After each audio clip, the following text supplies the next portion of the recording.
still a lot of mysteries around a lot of things that happened in this country. In the night, up came a person who was wearing a cloak, and he had in his hands the Great Seal of the United States. Jefferson, of course, looked at it and said, "This is it."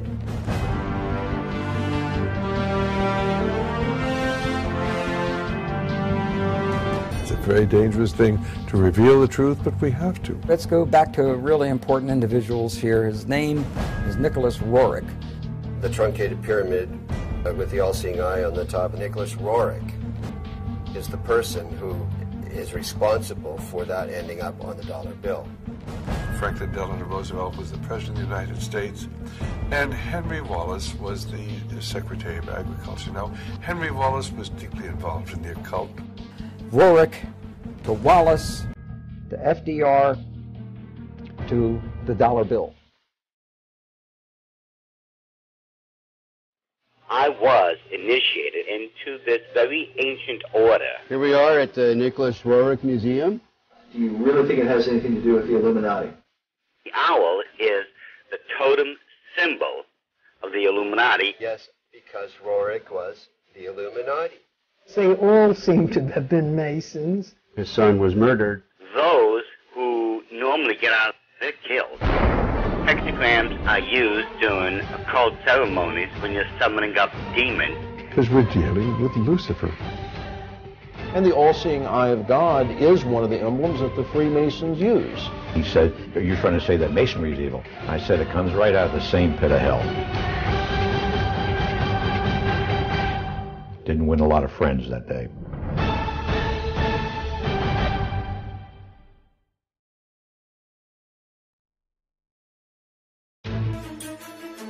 Our history of the dollar bill is a strange telling, one that involves an American president, a former vice president, a mysterious Russian mystic, and a determined Jewish researcher, on the trail of an ancient artifact that is said to have been in the possession of the most powerful rulers in history, and somehow directly influenced the design of the dollar bill.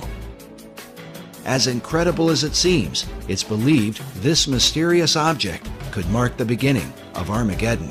There's going to be a bloodbath there. With them is an expert in the signs and symbols of the occult world. This is not the eagle. Who claims that the details of the dollar bill are no accident, but represent the diabolical working of secret societies. This is the eye of a phoenix, looking on in favor of the secrets of the dollar bill.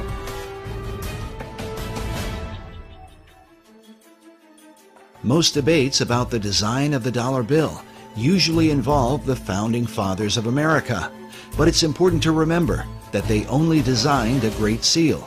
There are many details to the dollar bill that go far beyond the seal itself. The Great Seal was developed through 3 committees involving a total of 14 men. But in the end, the work was submitted in June of 1782 by essentially one man, Charles Thomson. What is little known is that while Thomson presented a preliminary sketch, his final design was submitted to Congress only in the form of a written description. Looking at the rough drawings Thomson put together with artist William Barton, it becomes clear that many of the specific details of the seal, as we know it today, were added later on. For example, above the head of the American eagle are 13 stars that form a 6-pointed hexagram. While Thomson's description called for the 13 stars, their hexagram formation was not part of his original description and is not present in the earliest realizations of the design. The hexagram seems to have been added in the 20th century. The nature of the Great Seal is so mysterious that some believe that it came from a supernatural force. An account recorded by Dr. Robert Hieronymus in his book, Founding Fathers, Secret Societies, says that the Great Seal was given to Thomas Jefferson by a mysterious cloaked figure. I love that story. The Founding Fathers were trying to get the Great Seal of the United States designed. They needed to have a design for the Great Seal to represent our nation. And Jefferson went outside in the night, and up came a person, an individual who was wearing a cloak whom he couldn't totally see, and he had in his hands the Great Seal of the United States. And he basically said, or this being said, you know, you're struggling over the symbol for our nation? Here it is. The account reads that Jefferson told a strange story. A man approached him wearing a black cloak that practically covered him, face and all, and told him that he, the strange visitor, knew they were trying to devise a seal, and that he had a design which was appropriate and meaningful. Jefferson, of course, looked at it, according to this story, and said, this is it. This is it. He knew it was it, and it was right. So he supposedly came running back into whatever, whether it was a tent or whatever it was, and he showed it to other individuals, and he told them about, he met this person outside. Of course, they went outside to go to find the guy, and he's gone. So supposedly we'll never find out who designed the Great Seal of the United States. While Dr. Hieronymus admits that he is skeptical about such stories, there are others who claim to believe them to this day. Perhaps it has something to do with John Adams, who was on the first seal committee with Thomas Jefferson. According to the written account, John Adams was there when this bizarre event took place. Oddly enough, the Adams Memorial in Washington, D.C. is adorned with this mysterious cloaked figure. Perhaps it's just a coincidence. The first historical account of the Great Seal's design was written by a 19th century American Army officer named Charles A.L. Totten. In his book on the secret symbols of the dollar bill, Masonic author David Oveson writes that Totten equated the birth of the United States with the beginnings of what he called the New Atlantis, a title given to a work by Sir Francis Bacon, one of the mysterious financial backers of the Virginia colony. Oveson goes on to write that the Great Seal and the dollar bill represent the most extraordinary example in history of the public evolution of a magical design. Even as Sir Francis Bacon and his contemporary, Dr. John Dee, were said to be in contact with the spirit realm, there are those who believe that it is this dimension that has been guiding the course of America and the so-called evolution of the dollar bill.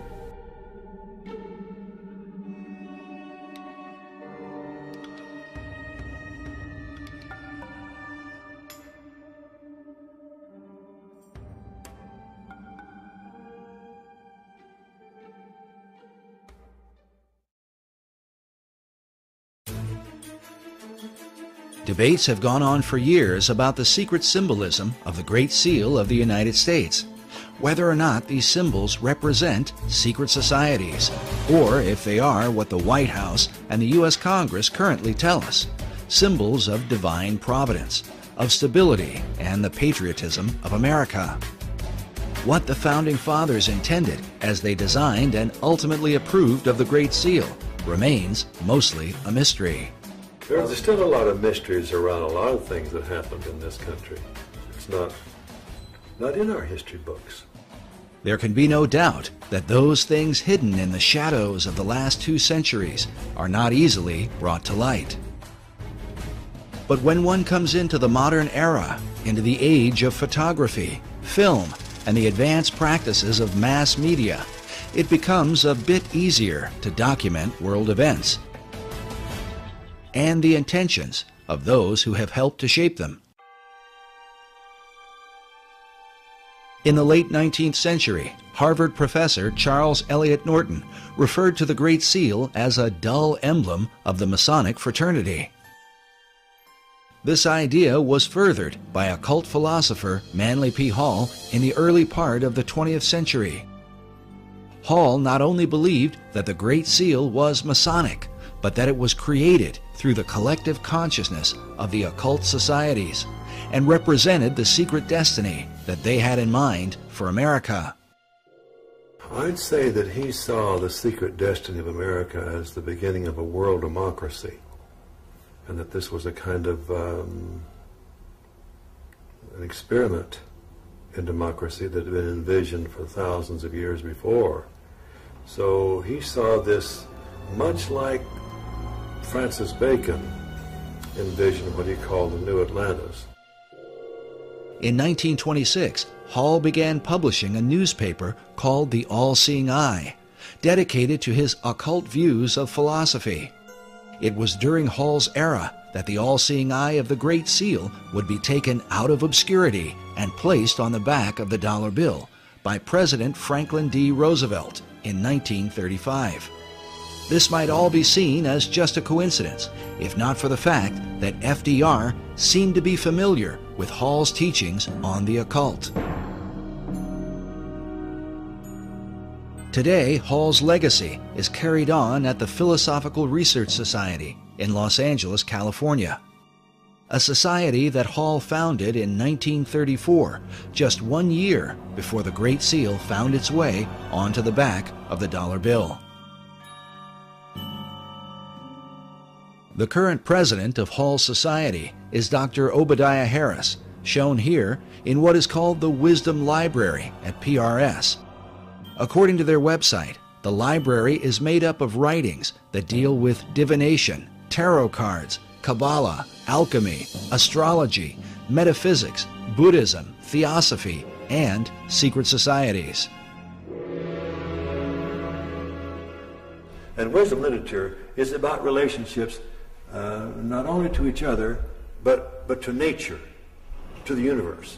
That's what this library is. This library is a library about the wisdom that is in nature and in relationships, and how it is that you can tap into that wisdom in any culture. It all overlaps. And Mr. Hall felt like that was really the future for the human race. Like Hall, Dr. Harris believes in the destiny of America. Even more interesting is that Dr. Harris's own writing on the subject was unofficially acknowledged by an important figure in FDR's White House. I wrote a little book one time. One of my first books I wrote was The Reawakening of the Americas.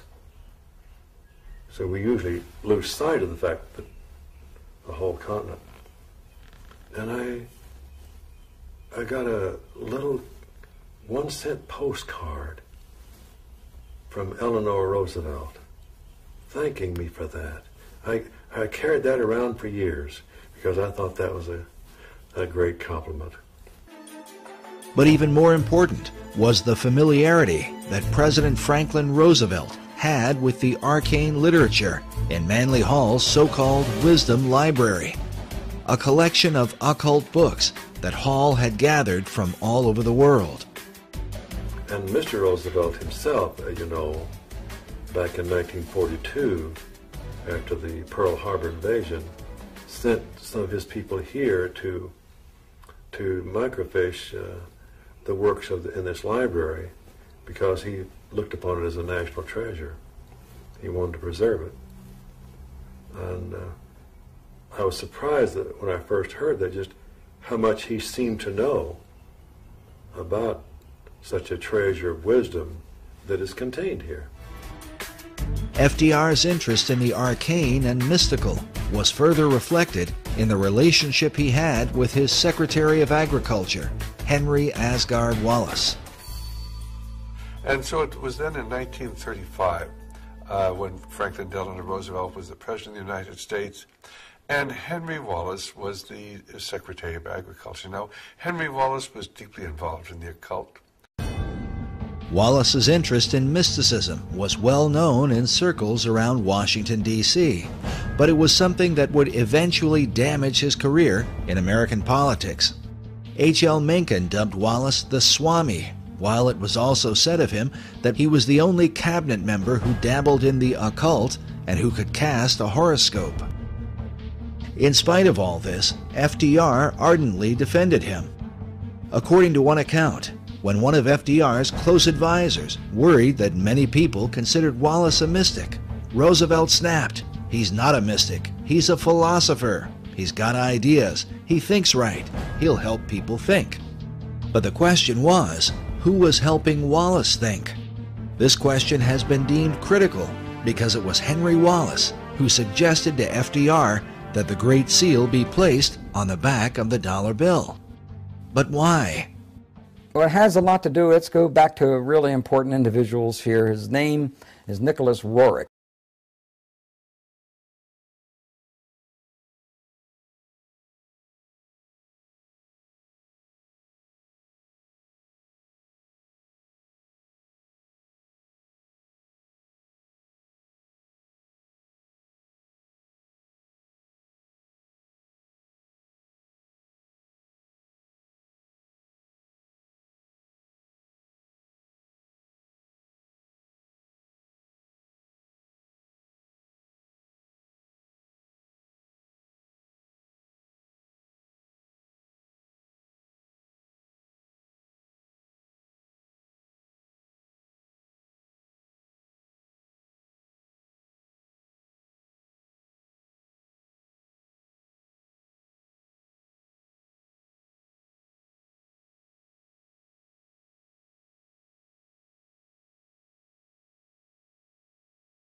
With the all-seeing eye and the truncated pyramid with the all-seeing eye on the top of the because of Nicholas Roerich.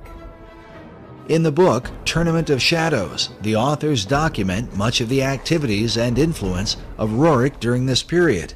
They write that Roerich's influence was suspected in the adornment of the $1 bill, with a verso of the Great Seal showing a pyramid crowned by an all-seeing eye.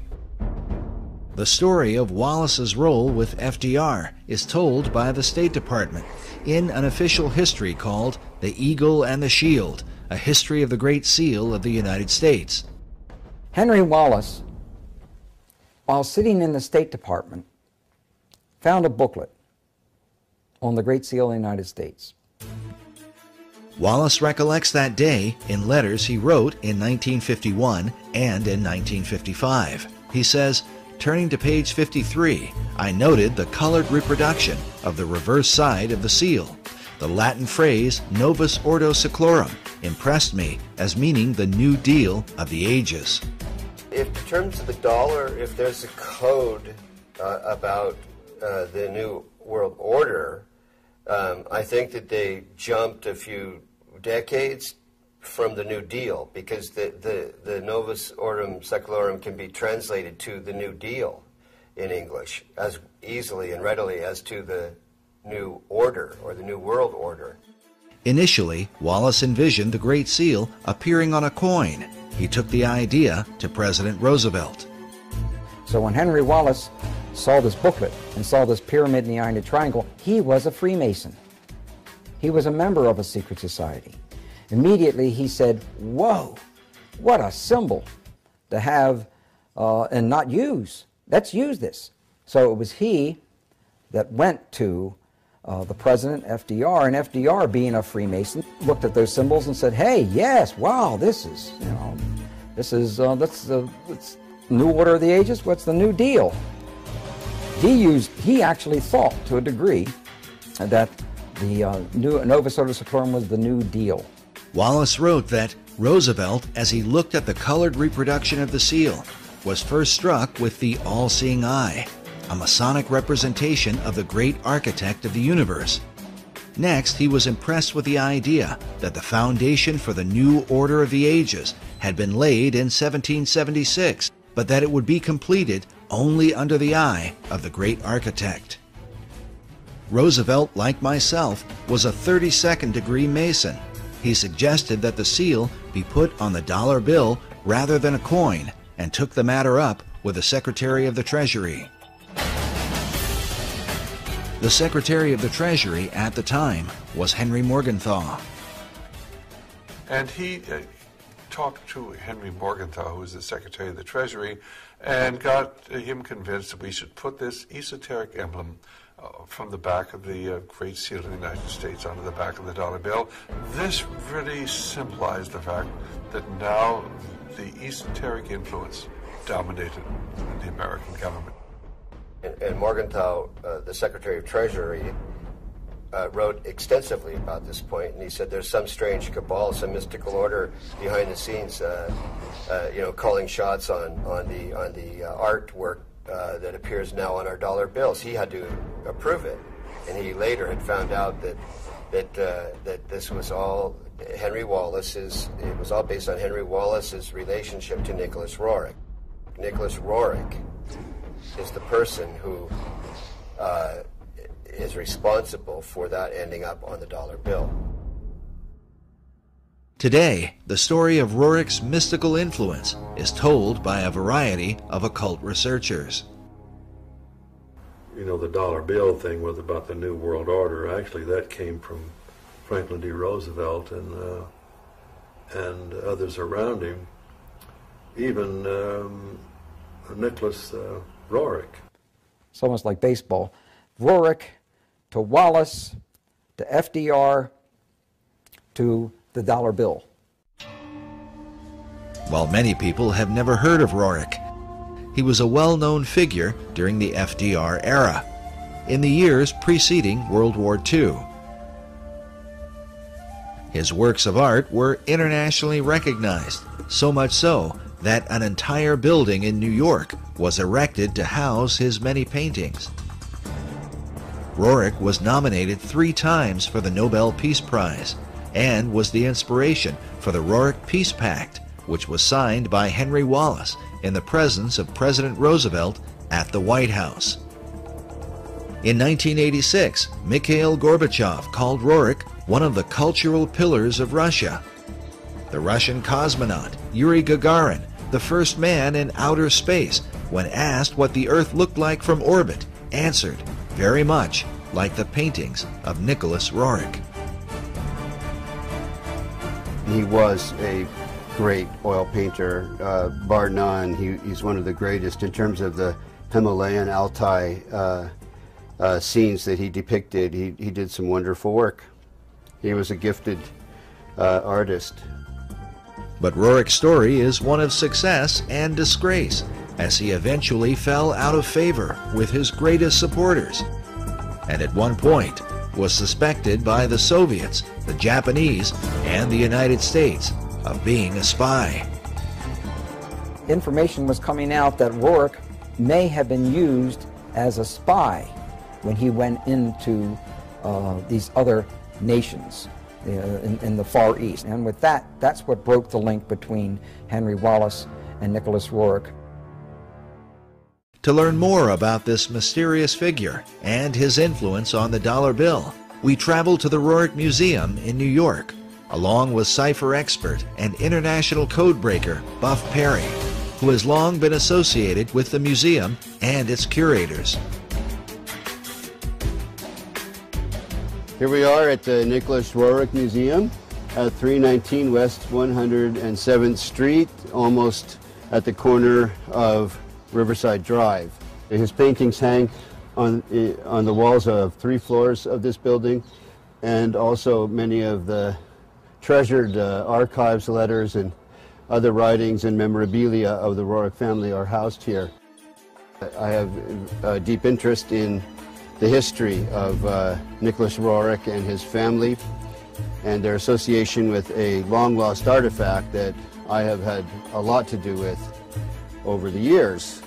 We'll learn more about this artifact later on, as it ties together Nicholas Roerich with Henry Wallace, Manly P. Hall, and what some believe will be the future destiny of America. Like many who are involved in New Age and occult ideas, Nicholas Roerich dreamed of a united one world order. Nicholas Roerich is seen as one of the key individuals, historical individuals, that had a lot to do with the development of the League of Nations and subsequently the United Nations, and is recognized as such in the United Nations building. I'm told, I haven't seen such commemoration, but I'm told it's there. And the history of the United Nations is often characterized in association with Nicholas Roerich's global peace efforts.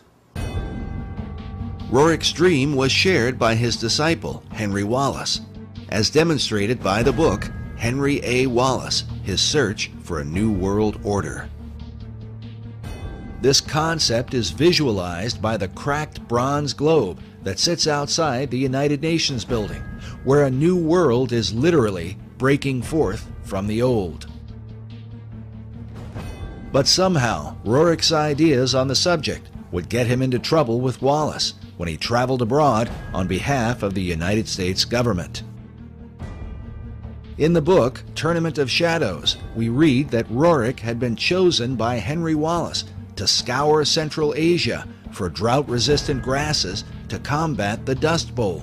This was the genesis of the Roerich expedition, financed and staffed by the Department of Agriculture. But during his 2-year expedition, Roerich seemed to be on a mystical journey, one that involved his quest for the legendary city of Shambhala, and literally searching for signs of the second coming of Christ. Nicholas Roerich's idea was that the second coming of Christ may happen within years, and that's why he visited India, China, etc., and Russia, and digging up and trying to locate spiritual centers and spiritual information along those lines. Authors Meyer and Bryzak write that the search for Shambhala, which he identified with the second coming of Christ, and the Maitreya, or Buddha to come, obsessed Roerich. His paintings and writings thereafter conjured up his vision of a new age of peace, brotherhood, and enlightenment. But Roerich's concept of Christ, shown here in one of his paintings, was dramatically different from that of traditional Christianity.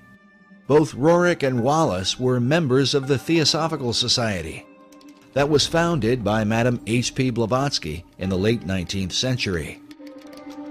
Blavatsky's view of religion can be summed up in her book, The Secret Doctrine. She makes use of the phrase, Demon est Deus inversus, which means the devil is God inverted. Her view was based on the ancient Gnostic belief that in the Garden of Eden, the serpent who tempted the woman was really an angel of light, and that God, who had created Adam and Eve, was really the devil. The reason is because God had forbidden man from partaking of the tree of knowledge, or gnosis. This is the origin of the term Gnostic, or Gnosticism. Blavatsky further argued that Jesus was only one Messiah among many, like Buddha, Krishna, and Muhammad, and that the fifth Buddha, also called the Maitreya, is the last Messiah who will come. She says he will appear as Maitreya Buddha, the last of the avatars, or way-showers. This belief and expectation are universal throughout the East. This is the event that is said to have consumed Nicholas Roerich, and that he would have taught to his devoted disciple, Henry Wallace. The proof of their bizarre relationship was more fully revealed in a series of letters penned by Wallace to Nicholas Roerich. Newsweek with Westbrook Pegler and others made a very big story out of what they called the Guru letters, the letters that Henry Wallace would send to Nicholas Roerich, which obviously he considered him a spiritual teacher from that standpoint. Wallace had gone from being Secretary of Agriculture to FDR's Vice President. Though his falling out with Roerich had happened some years earlier, The Guru letters would surface once he decided to run for president. They had been obtained by cantankerous news columnist Westbrook Pegler through an unidentified source. Pegler, along with H.L. Mencken, questioned Wallace in a news conference about the letters, but he was, at best, evasive and refused to answer their questions in a direct manner. The letters were signed H.A.W., assumed to be Henry Asgard Wallace. In one of the letters, Wallace allegedly wrote of curing his headaches at formal dinners by rubbing his forehead with a Tibetan amulet. In another letter, he said to Roerich, "I have been thinking of you holding the casket, the sacred, most precious casket, and I have thought of the new country going forth, and I have thought of the admonition, await the stone, the sign of Shambhala." There's these letters, and they indicate very strongly, no matter how you want to interpret them, that he was his teacher. Wallace went on to say, "We await the stone, and we welcome you again to this glorious land of destiny." The stone he's referring to is the artifact that cipher expert Buff Perry has been following for many years now. We learned about this mysterious stone during our first interview with Perry at Manly Hall's Philosophical Research Society, where a statuette of Nicholas Roerich, holding a casket like the one described by Wallace, sits on one of the tables in the library. It was first mentioned to us by Dr. Obadiah Harris. Now, Dr. Harris, can you tell us about this statue here? Oh well, this would be a very favorite thing to Manly Hall. This is Nicholas Roerich, who lived in the early part of well, actually, he lived even in the 20th century up until 1947. There's a Roerich Museum in New York, and this, of course, is of Mr. Roerich himself. Then there's this little casket, and in this casket symbolizes what he was given, which is the foundation stone of America. And we don't know where that stone is today. I think that Buff Perry knows a little more about where it might be now. We then asked Buff Perry to explain the stone in relation to the statue of Nicholas Roerich. The statue is based on a painting his wife Helena painted of him. The casket he's holding with a cloth fabric, a kind of sacred, appearing to be Tibetan cloth fabric over it, is a casket that contains a stone that variously has been called the Chintamani in Sanskrit, meaning the stone of wisdom, the Bethel stone, which was Jacob's pillow stone, that you read about in Torah in the Old Testament, which became known as a Bethel stone because it was used at the location of what became the town of Bethel, so Bethel. So this stone has an incredible history to it that has only recently really surfaced in terms of how it ended up in the hands of Nicholas Roerich, where it came from. There can be no question that this stone in the casket consumed Roerich through the latter part of his life. His paintings are filled with the repeated imagery of it. And here you have a man delivering that casket up again. It appears in, it seems like almost all of Roerich's paintings. These are supposed to be his family and ascendant masters carrying the Rothenberg casket in which that stone was kept. Roerich called the stone the treasure of the world. Even his wife, Helena, is pictured in this portrait, which hangs in the Roerich Museum, with the casket resting next to her, something she and her husband had received under mysterious circumstances in 1923. Everything changed once they received this. But why would this artifact be of interest to FDR's Vice President, Henry Wallace? And how could it relate to the design of the Great Seal on the dollar bill?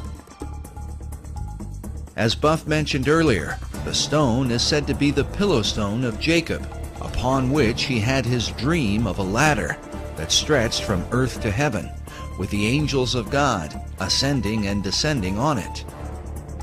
The ladder itself is a recurring symbol in secret societies, especially Freemasonry.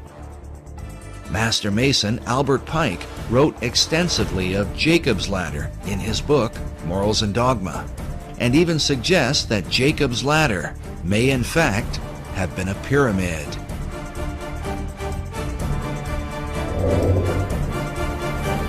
The book of Genesis tells us that when Jacob awoke from his dream, he took the stone and set it up for a pillar, and he said, "This stone, which I have set for a pillar, shall be God's house." As a result, some have come to believe that God, or the power of God, resides in the stone itself. From there, the legends vary, but one account says that the prophet Jeremiah took the stone and carried it into Scotland, where eventually the Scottish kings were crowned upon it. In late March 1306, Robert the Bruce was enthroned as King of Scots at Scone in Perthshire.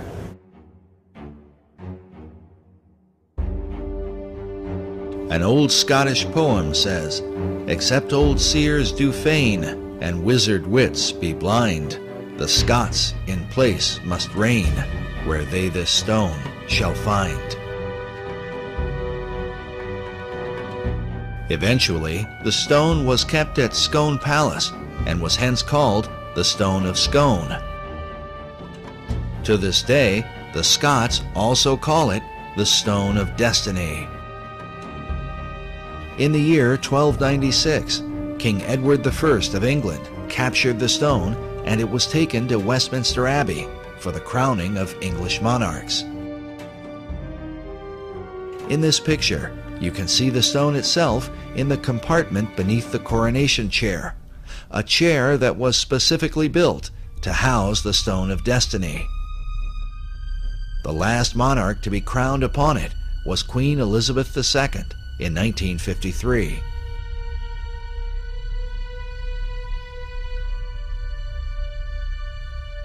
But in 1997, the English supposedly returned the ancient stone to the Scots, with the understanding that the future monarchs of England would continue to be crowned upon it. Today, the stone is said to be housed inside Edinburgh Castle in Scotland.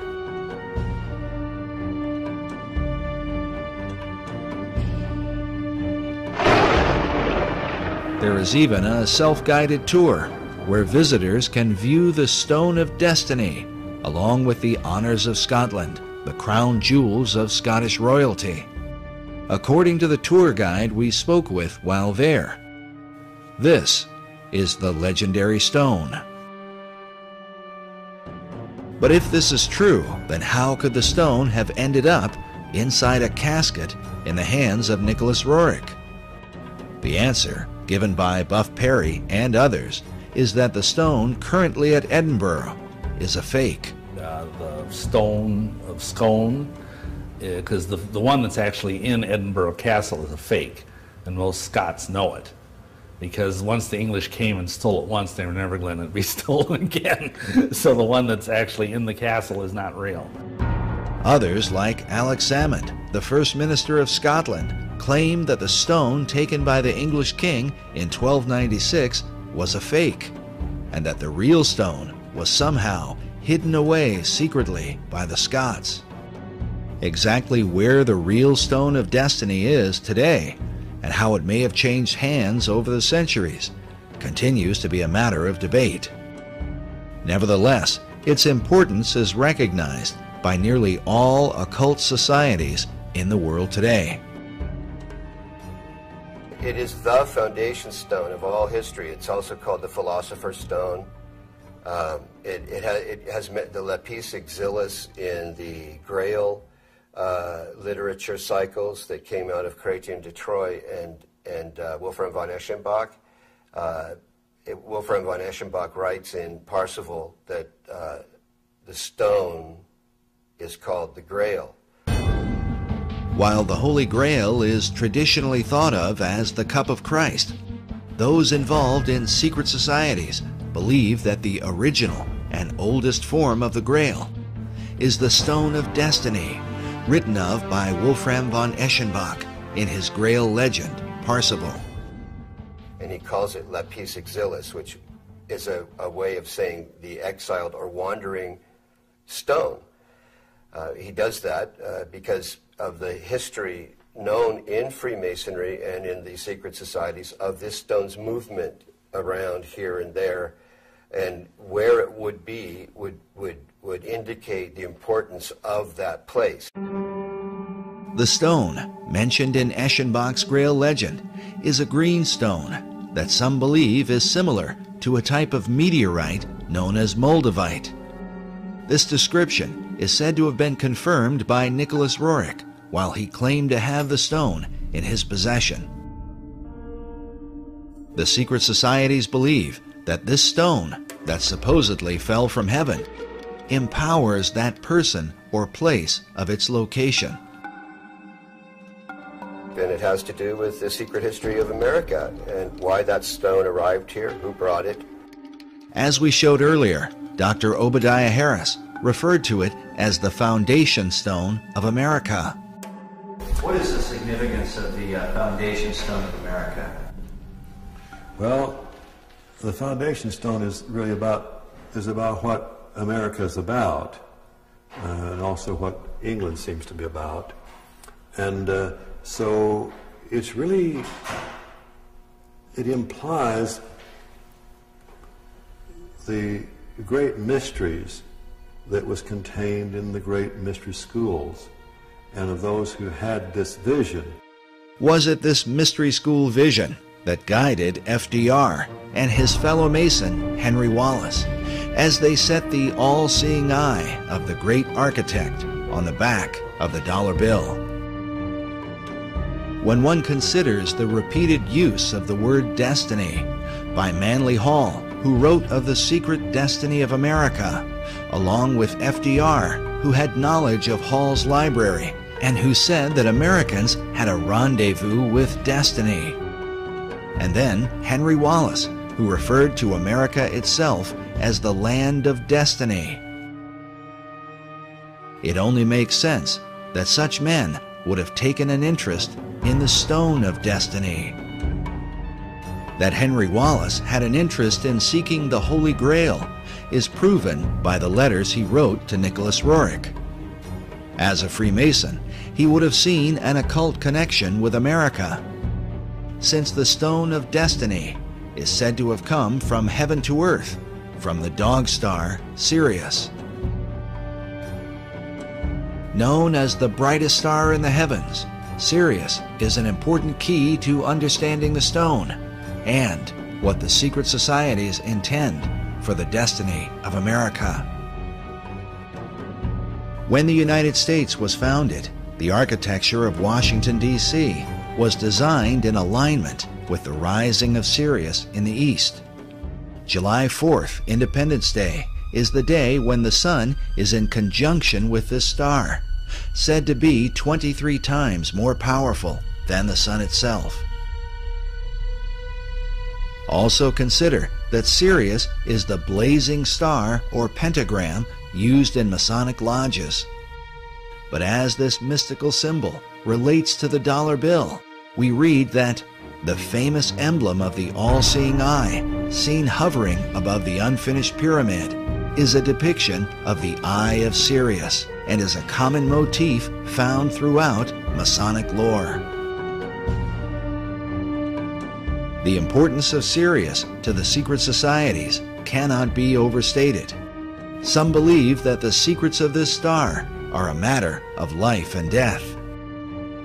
In our last documentary, Riddles in Stone, Dr. Robert Hieronymus explained the importance of the dog star Sirius. This happened during a casual discussion, and some of what he said took us by surprise. Listen now to his uncut explanation to understand how critical the secrecy of this symbol is to Freemasonry and all the secret societies. And as you listen, remember, it is Sirius that rises in the east behind the sun, which stands as a picture of the twofold nature of every symbol in the occult. Interesting thing about all of Freemasonry is that symbolism is ultimately very important. They don't put a lodge in the east because it's a nice place and it looks good. They put it in the east. The masters have put it in the east, so because the rising sun. It's the rising sun. You're catching the energies of the light, right. and to them, they didn't believe that the sun was God. All right, like we're told the ancient Egyptians, we're told all the time that they thought the sun was God. Well, to simplify it, do I have time to tell them this part? Yeah. Oh, yeah. Okay. All right. As with all secret societies, you have levels, and if you're on the lower levels, you don't even know they're upper levels. They don't even tell you. Right. You bump into it by accident, or someone comes along. Now, in Scottish Rite, that's something different, because they know that there's a. But before then, and basically, secret societies, such as let's go to ancient Egypt. To the ancient Egyptians, the priest would tell the serfs, the guys that tilled the land, they would say, "The sun is God." Okay. And so they accepted that very low-level interpretation, all physical. That's not what the priests believed. What the priests believed, there was a second level. The priests believed that, nope, the physical sun is not the supreme being. It's the spirit which flows through the physical sun that is the supreme deity. However, there was another level. And the priests didn't even know it. It's those that were involved and elevated to if I would have told you this 15 years ago, I might have gotten shot. But this is now, I'm so glad now that this is easy to talk about. The third level, which is a higher level of understanding, said, nope, it's not. That's not the sun. The sun is not the supreme deity. Nope, yes, spiritual energies come through the sun. That's not what we're talking about. What we're talking about is the star Sirius. The dog star. The dog star, because the dog star was everything to the ancient Egyptians, with the rising of the Nile and the feeding of the people, and so. Overson says that Washington D.C. was the dog star was important in the founding of Washington D.C. Indeed, it was, yes, and that's a reflection on America. But the point I was just trying to make was that third level is never told. And with every group, every secret society I belong to, over but 15 or 16, I don't belong to any of them now. I can't. 15 to 16 different societies? Yeah. Oh, wow. Well, there were many different types. While Dr. Hieronymus's claims of belonging to more than a dozen secret societies might sound incredible, it is important to remember that he is the most highly recognized authority on the history of the Great Seal. Eye in a triangle in the pyramid. And he is closely associated with the leading Masonic apologist in America, Dr. S. Brent Morris. Now, Bob Hieronymus, Dr. Bob, is the expert on the Great Seal. Because of this, we believe the insights of Dr. Hieronymus not only into the Great Seal, but also on the importance of the dog star Sirius to secret societies becomes that much more significant. Listen again to what he says about Sirius when we make mention of the book on the secret design of Washington, D.C. by Masonic author David Overson. And so Overson says that Washington, D.C. was the dog star was important in the founding of Washington, D.C. Indeed, it was, yes, that's a reflection on America. That's a reflection on America. How is Sirius a reflection on America, according to the secret societies? And is it just a coincidence that the Stone of Destiny, awaited by an American vice president and supposedly in the possession of his guru, is said to have come from this blazing star? In the occult, this stone is not only a type of the Holy Grail, but seems to be a symbol for the secrets of Masonry as understood by Henry Wallace. In his book, The Occult Conspiracy, Michael Howard says of Wallace that the Secretary of Agriculture was well versed in occult knowledge. In a letter to his Russian guru, he stated, "The search, whether it be for the lost word of Masonry, or the Holy Chalice, or the potentialities of the age to come, is the one supremely worthwhile objective. So may we strive for the chalice and the flame above it." Howard says the chalice he refers to is the Holy Grail, regarded by the Rosicrucians as a feminine symbol for perfection, and the age to come is the dawning of the Aquarian Age. The concept of the flaming chalice is another repeated theme in the paintings of Nicholas Roerich. And you can see this entity holding the chalice, and there's a flame coming up from the middle of the cup part of the chalice. This is a painting of Prophet Muhammad, and interestingly, he's viewing a specter of a person of some sort or other who's bearing in the heart area the chalice that's burning the flame. That's consistent with Zoroastrian motifs as well as Agni Yoga. But when I was in Isfahan, for example, and in Tehran, I visited the Zoroastrian temples, and those chalices that bear the flames are as big as I am. And I'm sure that Nicholas Roerich had the occasion to see those chalices in the Zoroastrian temples in his journeys through the East and the Near East. But this is definitely Muhammad. He's named it Muhammad the Prophet. But for some interesting reason, Muhammad is viewing some kind of spiritual entity with that fire-bearing chalice in the heart zone. While Roerich's paintings are today kept in a modest museum in Manhattan, they were once kept in a towering building on the Upper West Side. In the 1920s, Roerich was supported by a wealthy benefactor and Freemason named Louis Horch. Like Wallace, Horch considered Roerich to be his guru and financed the construction of a massive building to honor him. It was called the Master Building. During this era, Roerich designed what he called a peace banner that went along with the Roerich Peace Pact that had been signed by Henry Wallace. The symbol was simply 3 circles in a triangle formation. This symbol can be seen even today, engraved on the black cornerstone of the Master Building. Buff Perry and others believe that certain arcane contents, including the Stone of Destiny, were placed inside this cornerstone when it was laid. This is the seal over the cornerstone of the Master Building that is at the corner of 103rd and Riverside Drive. And here you see 1929 and the 3 circles with an M and then an R beneath it.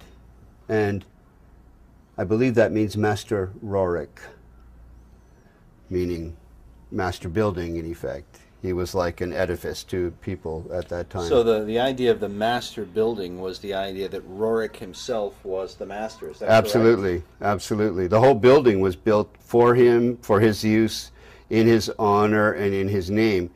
And it was to be used as a place where there would be art galleries, art studios. Great writers of the past lived there. Joseph Campbell was there? Joseph Campbell lived there for a period of time. Joseph Campbell was a highly regarded esoteric who who wrote about the power of myth. His works are still celebrated by the Theosophical Society to this day. Another 20th century luminary who frequented the Master Building was Manly P. Hall. Hall was clearly interested in Roerich, and in his books wrote about the symbolism of the stone that is called the Grail. And we don't know where that stone is today. I think that Buff Perry knows a little more about where it might be now, but some believe it's in the foundation stone of the Roerich Building, the Roerich Museum, there in New York. Mr. Hall used to go to the Roerich Museum in his early days, just after he had written the big book called The Secret Teachings of All Ages, because there in the penthouse of the Roerich Building met the very elite, the esoteric elite, you might say, who were really into not only the mysteries of the great world religions, but also the mysteries that many people don't know that was part of the motivation in the founding of our own country. While the Master Building today is used mainly for apartment living, the penthouse, located in the upper levels, is still there. Is it possible that Henry Wallace could have been one of those esoteric elite who met there with men like Manly Hall? There is at least one record of his meeting with Nicholas Roerich at the Master Building. American Heritage reports that Wallace visited the museum and was thrilled beyond measure to receive a brief audience with Roerich. He found the artist's appearance, demeanor, and plans to promote culture and peace extremely impressive. He admired Roerich's paintings because he said they gave him a smooth feeling inside. The article goes on to say that Wallace avidly read the painter's writings and frequently communicated with the officials of the Roerich Museum. Whether FDR himself ever attended the penthouse meetings is unknown, but it is reported that the president's mother was an admirer of Roerich, and Roosevelt himself had once met and been favorably impressed by the artist. It is also worth noting that in 1932, First Lady-elect Eleanor Roosevelt gave a lecture at the Roerich Museum Lecture Hall. American Heritage writes, the State Department grew very nervous about Roerich, but he had influence in the Oval Office. With such connections, is it possible that inside the mysterious penthouse at the upper level of the Master Building, the so-called esoteric elite decided on the design for America's dollar bill? Remember that the Master Building was finished in 1929. The Great Seal was not placed on America's currency until 6 years later, in 1935.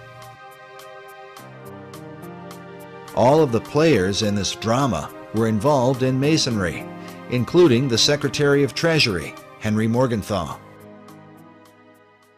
When Morgenthau, the Secretary of the Treasury, regretted having placed the all-seeing eye on the verso of the American dollar bill, he made reference to a small Kabbalistic group that used that symbol in their ceremonies, and because of that regretted that that symbol ever would have made it onto the dollar bill, which to me is rather peculiar because Masons for centuries had already used that all-seeing eye in their lodges, in their literature, and in all means and manner of expression. Perry's suggestion is that while Morgenthau, as a Mason, might not object to a Masonic symbol, he was concerned about the influence of what appeared to be a personality cult surrounding Nicholas Roerich. He was a little embarrassed that perhaps all of the information got out that Nicholas Roerich, the guru, would have been instrumental in seeing to it that that symbol ended up on the dollar bill. We took a trip to the Master Building and met with the building's historiographer, Mildred Spicer. She lives inside one of the apartments with a view through the right-angled windows that are famous for being the first of their kind. Whether or not they were intended to represent the Pythagorean right triangle, a favorite symbol among Masons, is for the viewer to decide. Rorick's idea was to have that Mason symbol put on the dollar bill, so every resident in the U.S. is connected to Rorick through the dollar bill. While we were there, Mildred confirmed that Rorick's chief financial supporter, Louis Horch, was in fact a 33rd degree Freemason. And that was given, sent to me by Oriole. Her father was Louis Horch, and she and her mother, Nettie Horch, were very involved with the museum. And during this time, they were caught up in the mysticism of Rorick. And those who were part of Rorick's inner circle were invited to the highest level. With Mildred's help, we were able to make our way up the elevators and then the many stairs to the much talked about penthouse, which some have called a kind of temple or meditation room.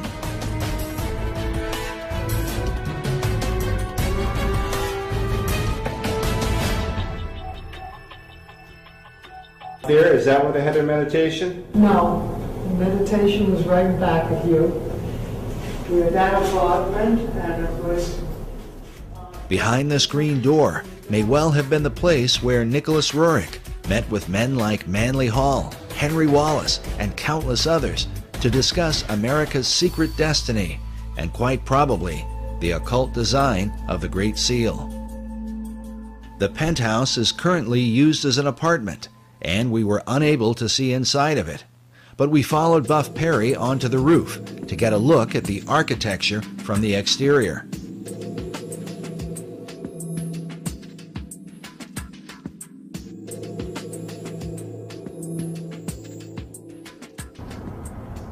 We're at the very top of the master building, and behind you is the river, and in front of you is the outside walling of the meditation room or temple or whatever one wants to call it, the chapel that Roerich had constructed for his private spiritual purposes.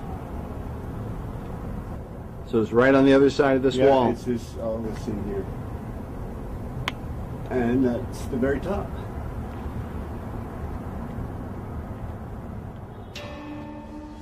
The staggered layers at the top of the penthouse seem to bear some resemblance to one of Roerich's paintings titled Arhat. In Buddhism, Arhat is the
of William Shakespeare.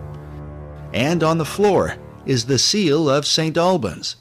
St. Albans was one of the names given to Sir Francis Bacon. And in the midst of it, we find obvious imagery pertaining to the Holy Grail. Some more obvious than others, like this seal on the floor of the cathedral. But notice that there are two cups beneath the cross. Could this be suggestive of the two grail concept put forth by Wolfram von Eschenbach and others, who believe that the grail is both the cup of Christ and the stone of destiny? It is worth noting that grail legends were of great importance during the time of FDR and the whole World War II generation. Not only in America, but in Europe, Richard Wagner based his famous opera, Parsifal, on the writings of Wolfram von Eschenbach. This opera would become a central focus for Adolf Hitler, and as a result, there are some who have argued that Hitler's whole life was dedicated to the Holy Grail. Occult historian Tracy Twyman writes of what Hitler and other occultists believed about the Grail, that it dates long before the time of Christ, all the way back to ancient Atlantis. She writes that just as Hermes possessed a magic stone, which has been associated with the Holy Grail, Hercules also possessed a heavenly stone and a special cup that he carried it in. According to Plato's dialogue, the Pillars of Hercules were the gateway to Atlantis. This may be why Sir Francis Bacon used these same pillars as a symbol for achieving greater knowledge. Oddly enough, about the same time the Masons were finishing the work on the master building, Nicholas Roerich finished this painting titled The Last of Atlantis. Which brings us back to the greater mystery of the Roerich building and what may be the secret key to understanding the dollar bill. But first, how did the Stone of Destiny come into the possession of Nicholas Roerich? The receiving of this stone in the Rothenburg casket was very mysterious. Nobody's completely certain who sent it to him, but he and his wife Helena were in Paris in 1923 in an exquisite suite when all of a sudden this was delivered. And it was delivered in this box, and the box says 5 Place Vendôme, and that's 5 Vendôme Place, which was where they were staying, and it was sent from Bankers Trust, from M.M., and it's addressed to Madame and Monsieur N. Roerich. And after many years, this is what has come of the Rothenburg casket that was in this pinewood box.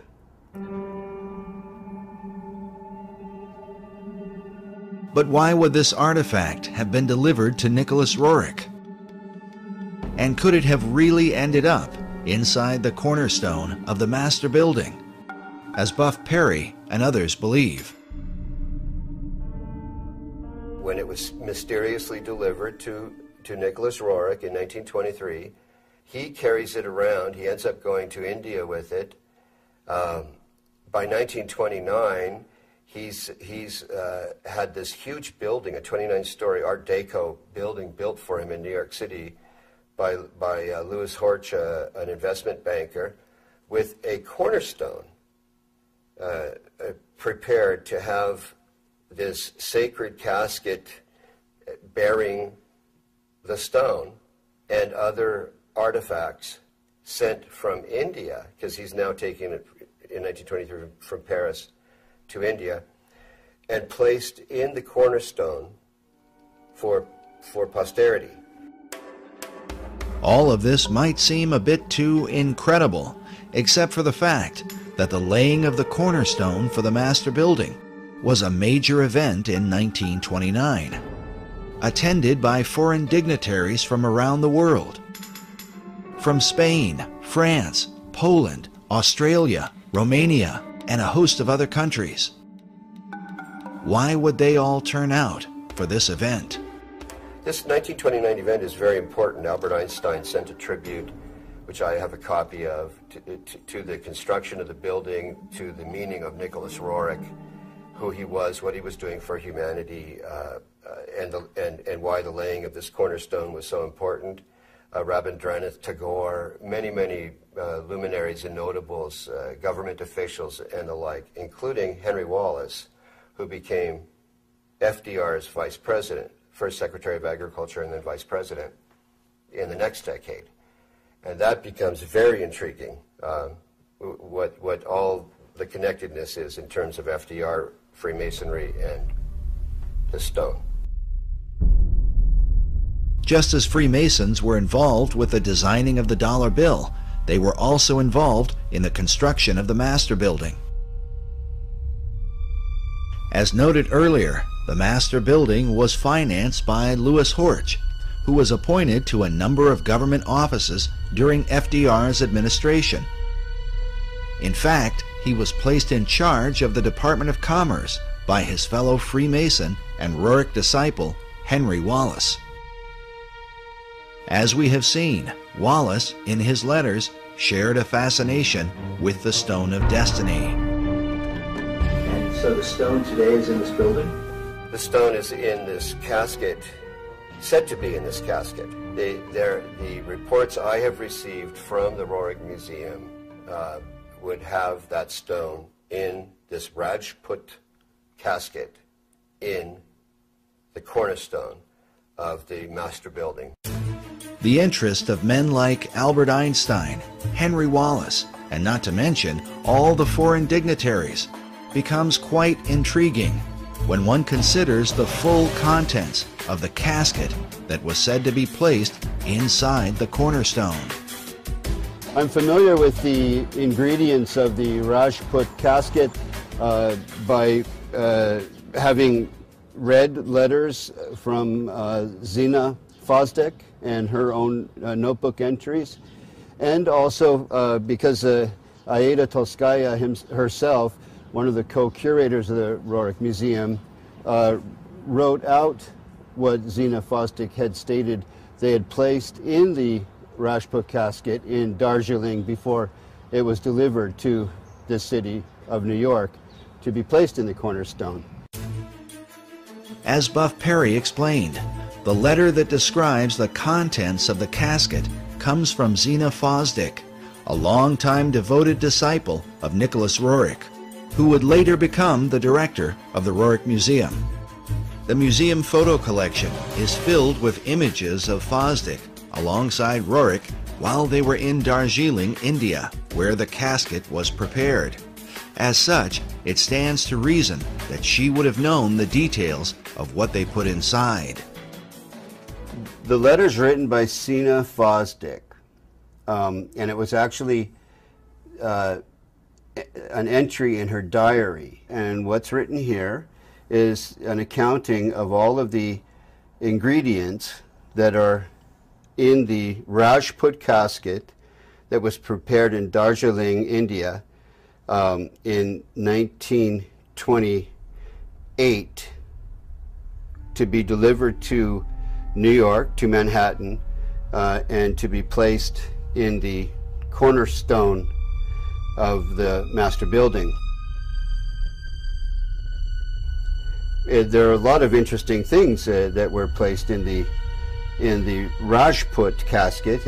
For example, an image of Maitreya printed on Tibetan paper. As we showed earlier, in the occult belief, the Maitreya is said to be the last Messiah that will come. The Maitreya is seen as the final deliverer and incarnation in the Buddhist tradition. Again, he's also Kalki in the Hindu tradition, the 10th incarnation of Vishnu. Vishnu is the great god of Hinduism. So they're not mixing up Jesus with Maitreya, but they are seeing Maitreya as a messianic figure, a world Messiah who would answer all of the expectations of all the world religions at one time.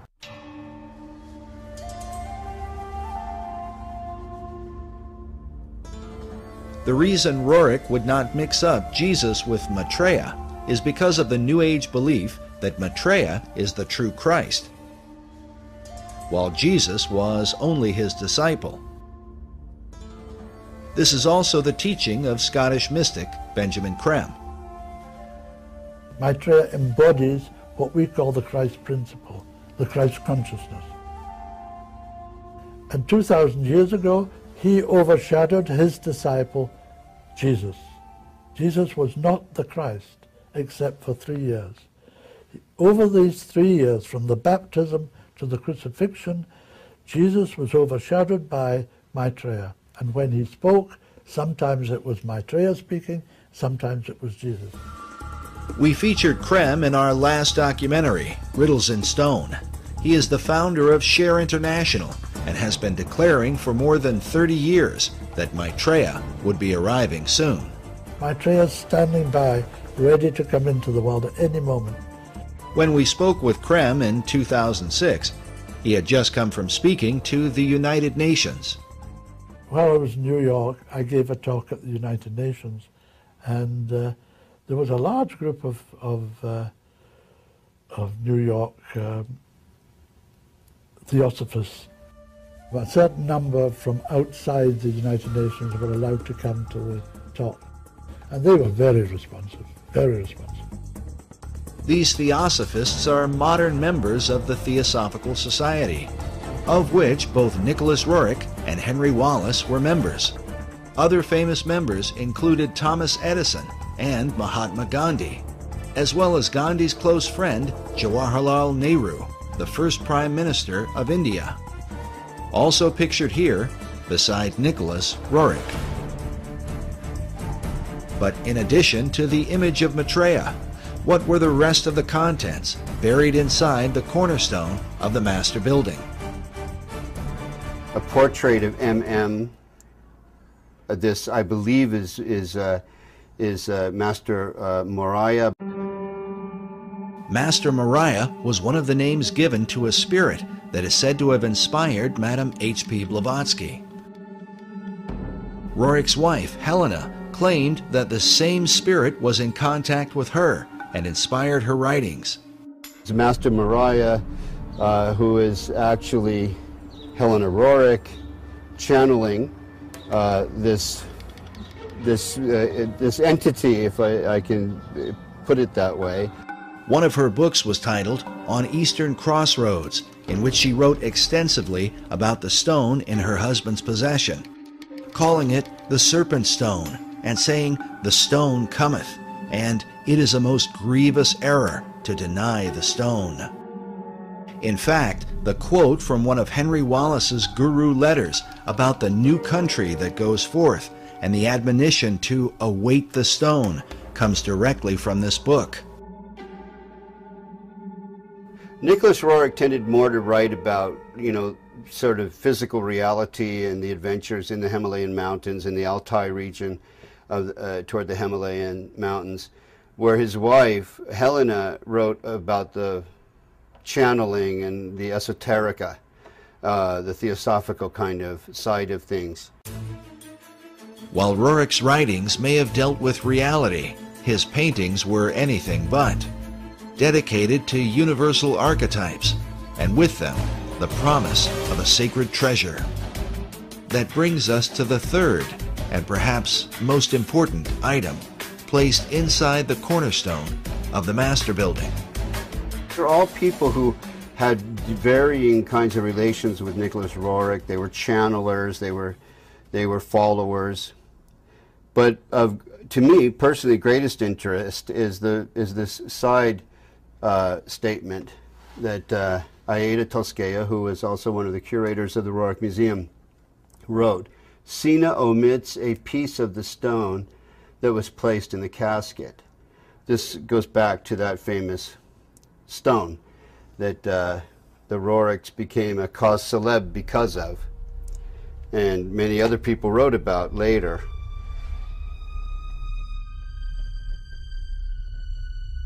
Everything changed once they received this. The 1924 marked a whole new direction for them all, and this came about, I think, this is 1924. You'll see the casket here is the same casket there.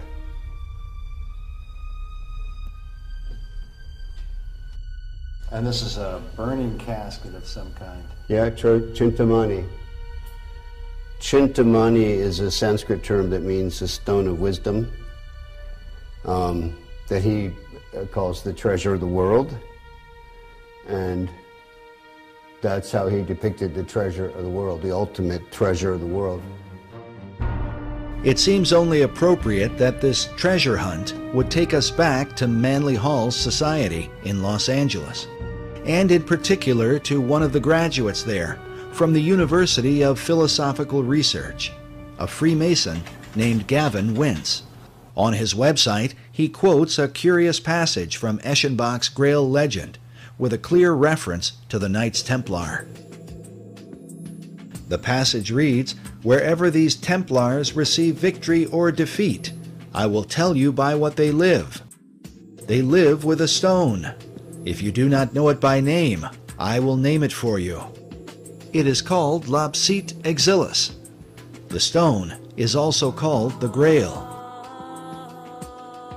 Eschenbach's reference to the Knights Templar is curious.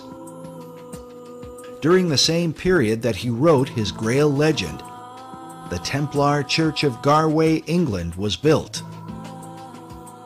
Inside, we find mysterious symbols carved above what appears to be the outline of a man. These carvings are said to be a depiction of the Holy Grail, the chalice shown here. In the midst of it is a traditional Catholic host with a cross in the center. But inside the chalice, just beneath the host, is what appears to be a truncated pyramid. Which brings us back to Gavin Wentz, who produced an award-winning documentary which he titled Lapis Exilis, based on a variant spelling of the Grail name given by von Eschenbach. This slight alteration to the original name had been recorded in the diary of Nicholas Roerich. And it seems to be a contraction of several words in the Eschenbach example, but clearly in Roerich's example, Lapis Exilis means the exiled stone or the wandering stone or the stone that comes in from somewhere else.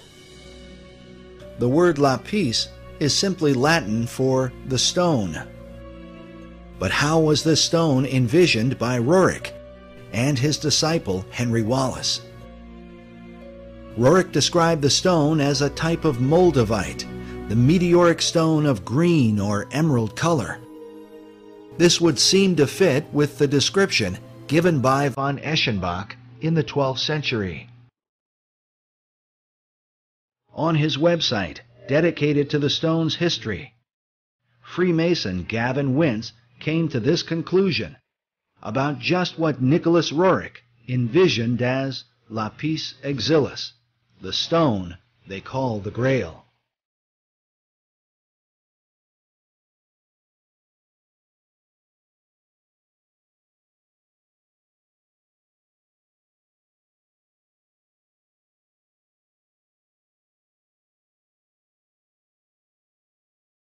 Is it really possible that Roerich, Wallace, and even FDR believed the Great Seal was a representation of the Holy Grail?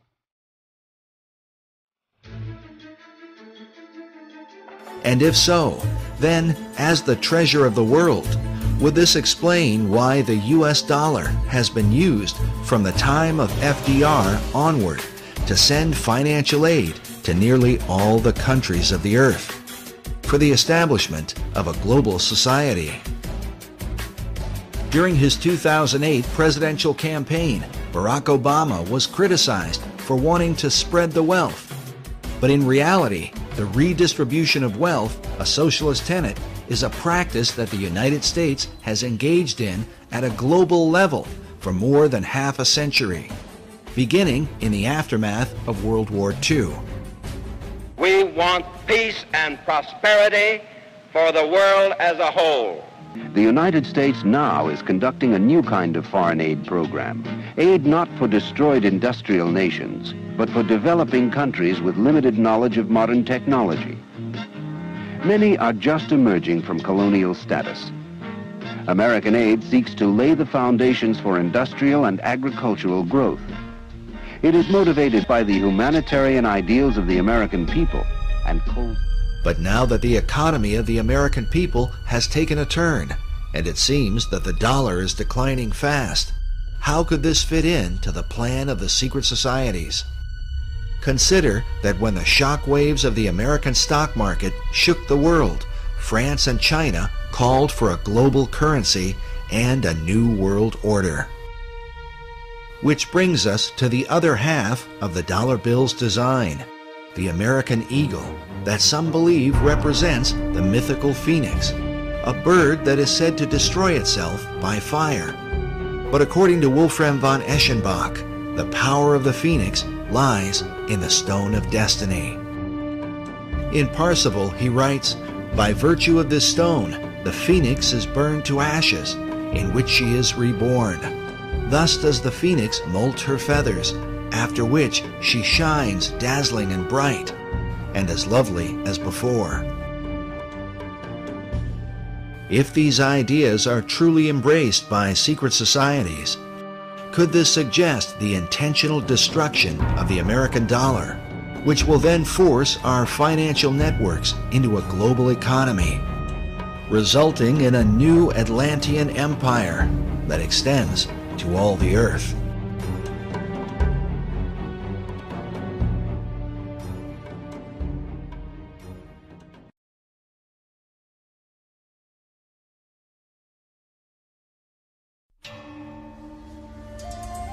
As Buff Perry mentioned earlier, the stone is also called the Chintamani stone. As a symbol, the stone unites the occult traditions of both Eastern and Western mysticism. One thing is certain, those who practice the occult believe this artifact is the key to achieving the great work of all secret societies. Mark Amaru Pinkham is the co-director of a group called the International Order of Gnostic Templars. In his article titled Nicholas Roerich and the Chintamani Stone, a Holy Grail from Sirius, he writes that data regarding the Chintamani Stone maintains that it was brought to Earth by Syrian missionaries to eventually help precipitate a one-world civilization. He says there is some indication that one part of the stone has been the sacred stone of the Kaaba, which has united millions of Muslims around the globe. Pinkham goes on to write that it is known that a portion of the Chintamani stone was given to the League of Nations, whose stated goals were the creation of a one-world civilization. The association of the stone as a symbol of unity is an important part of how it is said to have come to America. It has to do with the secret history of America and why that stone arrived here, who brought it. Oddly enough, this mysterious artifact may provide the missing link to understanding how America has gone from being a Christian nation to a country beset with pagan statues, pagan monuments, and occult icons. For years, Buff Perry was financed by a leading member of the Philosophical Research Society to hunt down this stone of destiny. I learned about this stone going into Roerich's hands through the director of the Rosicrucian Order, the curator of the Rosicrucian Museum in San Jose, California. The whole concept of the stone as the Holy Grail represents the so-called perfecting of mankind. This is the theme of Rosicrucianism and Freemasonry.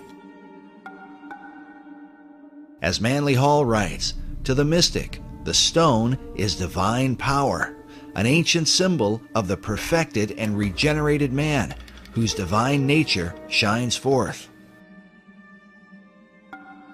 After years of research, Buff Perry now believes the stone was brought to America by secret societies from Scotland in the years preceding the American Revolution. For them, the stone was to empower the foundation of a new republic. Why is it called the foundation stone for America? The foundation stone for America because it was brought here by the Jacobites who had been arrested at Preston in 1715 in their attempt to overthrow the kings. The kings in question are the line of English kings who succeeded King James II, who was deposed from his throne in 1688 and succeeded by William of Orange. But the supporters of James rebelled against the deposing of their favorite monarch. They were called Jacobites, a name derived from Jacobus, the Latin version of James. In short, the Jacobites were mostly Scottish Highlanders who were determined to restore James and the House of Stuart to the English throne. But the reason King James II was deposed presents a powerful clue as to why America has been steadily transformed into a cornucopia of pagan and occult philosophies. King James had proclaimed that Jews and Presbyterians and Quakers and Catholics and even Ottomans should be embraced by the Church of England. That's why he was deposed. So the subsequent formation of this Jacobite revolutionary social order was in reaction to his deposition and in support of his embrace of Jews, Presbyterians, Quakers, Catholics, and Ottoman Muslims. Since the Protestant English rejected James' ecumenical ideas and also feared that the hand of Rome was somehow involved, the Scottish Jacobites engaged in a series of rebellions against the new line of English kings. But their rebellions were ultimately crushed, and as a result, many of the Jacobite fugitives fled across the waters of the Atlantic to America. In 1715, there was a rebellion in a place called Preston, northern England. Many of the Jacobites were arrested and deported or exiled to America. Standish family, Anson family, notable families in American history, pre-revolutionary history. Families that then went on to become part of the War of Independence, the American Revolution. Notable Masons and Freemasons. These notable Freemasons were the survivors of the Jacobite resistance in Scotland, a land with a long history of secret societies, whose influence is both mysterious and extensive. Consider that centuries earlier, the Knights Templar fled persecution and are said to have hidden themselves within the Masonic lodges of Scotland. In the 19th century, Albert Pike would develop the ancient and accepted Scottish Rite of Freemasonry, which would become the most powerful arm of Masonry in America. Meanwhile, President Woodrow Wilson once said that every line of strength in American history is a line colored with Scottish blood.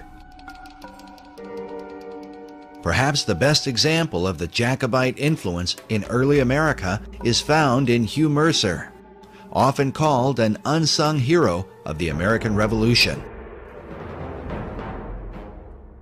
Mercer was a Jacobite doctor who supported the cause against England until their final defeat at the Battle of Culloden in 1746.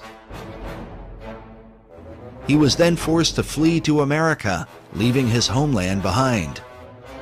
He served as Brigadier General in the Continental Army and was a close personal advisor to George Washington. It's even believed that it was Hugh Mercer who suggested that General Washington make his famous crossing of the Delaware River on Christmas of 1776. Incredibly, one of Hugh Mercer's children would marry into the Patton family and ultimately produce World War II hero General George S. Patton, whose blood and guts reputation was certainly in keeping with the Jacobite tradition. But in the years prior to the American Revolution, Hugh Mercer became a member of the Masonic Lodge in Fredericksburg, Virginia, the early members of which are said to be a who's who of Revolutionary War heroes. Mercer's fellow members included George Washington and James Monroe. At least 8 Masons from this lodge served as generals during the American Revolution, while 2 of them would go on to become American presidents. The Fredericksburg Lodge still exists today, and on its website states that it was chartered by the Grand Lodge of Scotland, July 21st, 1758. A history of the lodge says the following. The lodge was formed by men who had been made Masons earlier and elsewhere, Scotland most likely. There was in Fredericksburg in the 1750s a notable Scottish mercantile presence. Many of those early lodge members bore Scottish surnames, and it was to Scotland, not England, that the lodge later turned for a proper charter. Is it possible that the influence of the Scottish Jacobite rebels worked as an undercurrent that helped to inspire the American Revolution? These families, they come under the general umbrella term Jacobite, were the real core population that led to ultimately to the War of Independence. Consider that the 3 Jacobite uprisings are referred to as rebellions. During the Revolutionary era, the motto, "Rebellion to tyrants is obedience to God," was adopted, a motto that Benjamin Franklin wanted to include on the design of the Great Seal. But rebellion against authority was not exactly the tradition of the Puritan Pilgrims who began the country.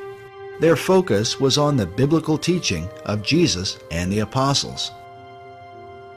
When Harvard University was founded in 1636, its motto was "Truth for Christ and the Church." Harvard's statement of purpose went on to say that the main end of life and studies is to know God and Jesus Christ, which is eternal life. But by the Revolutionary era, references to God were more ambiguous, often referring to the guidance of divine providence. It has been noted that the revolutionary founders were not known for quoting the sayings of Jesus Christ. They certainly mentioned his name or made reference to Christianity. They said things like, "No king but King Jesus." But his teachings were absent from their writings. Sayings like, "Turn the other cheek," "Love your enemies," and "Bless them that curse you," had no place in a movement that was founded on rebellion. As a result, it becomes little surprise that once the new republic was founded, biblical imagery of Christ and the Gospels would be missing from the capital city. Instead, a celebration of pagan gods and goddesses would prevail, which seems to represent the ecumenical views of King James II and his Masonic Jacobite rebels. The chief Jacobite symbol was the white rose, traditionally worn on their Scottish bonnets. This dagger features a Jacobite rose with a pentagram in the center. Notice that the pentagram has a dot in the middle, which usually signifies the sun. The 5 points of the star symbolize the rotation of Venus around the sun, forming a pentagram over an 8-year cycle.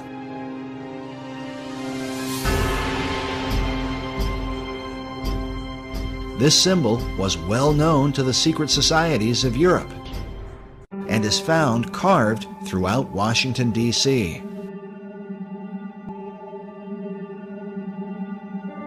In light of these things, the question Americans today should ask is, if the idea of rebellion was in obedience to God, what God did they mean?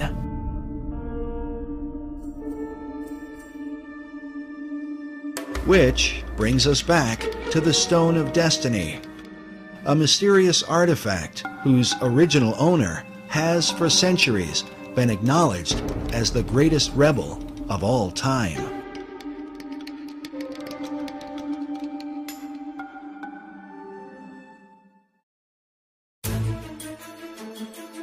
The belief is that the real stone was not captured by the English in 1296, but was somehow hidden away by the Scots. Buff Perry believes that centuries later, the Jacobites brought the stone with them to America. To bring it over here was to, first of all, find refuge or sanctuary for it, but also to indicate this is where the Jacobite Revolution might really be successful. 1715, the first rebellion, 1745, the second, and then we have the 1770s with the Declaration of Independence. We have the Boston Tea Party, then we have the sort of prolonged war of independence, all brought about by these same people. So foundation stone, meaning this stone now is going to be placed here where the order will have its ultimate political fruition and success. Well, this is Helena Roerich, a painting of her, I believe by Nicholas, and she's bearing the white rose, which came to mean what you swear an oath of secrecy in relation to. And the Jacobites would swear sub rosa with a single white rose. Her left hand, hand and elbow, are right alongside of the casket. The symbology is extremely interesting.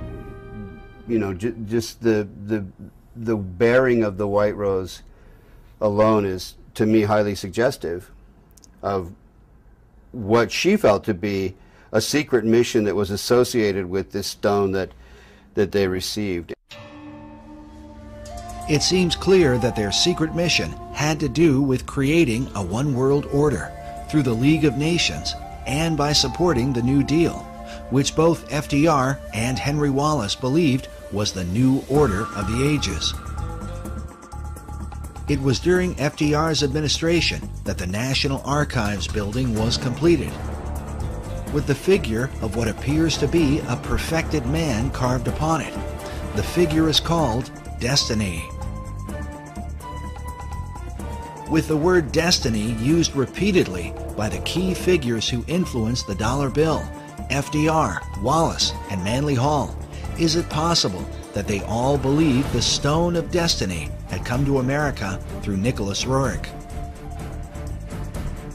But exactly what destiny they had in mind for America and the world must give us pause when we consider the full history of the stone.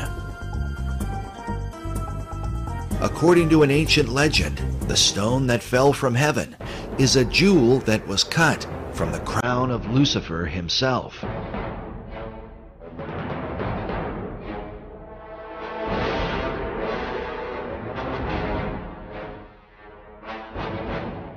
Commenting on this, Manly P. Hall writes that the lapis exilis, crown jewel of the archangel Lucifer, fell from heaven. Michael, archangel of the sun, at the head of the angelic hosts, swooped down upon Lucifer. During the conflict, Michael with his sword struck the flashing lapis exilis from the coronet of his adversary. and the green stone fell into the dark and immeasurable abyss. Hall goes on to say that out of Lucifer's radiant gem was fashioned the Sangreal, or Holy Grail, from which Christ is said to have drunk at the Last Supper. This idea seems to be captured in this depiction of the Grail by Dante Gabriel Rossetti.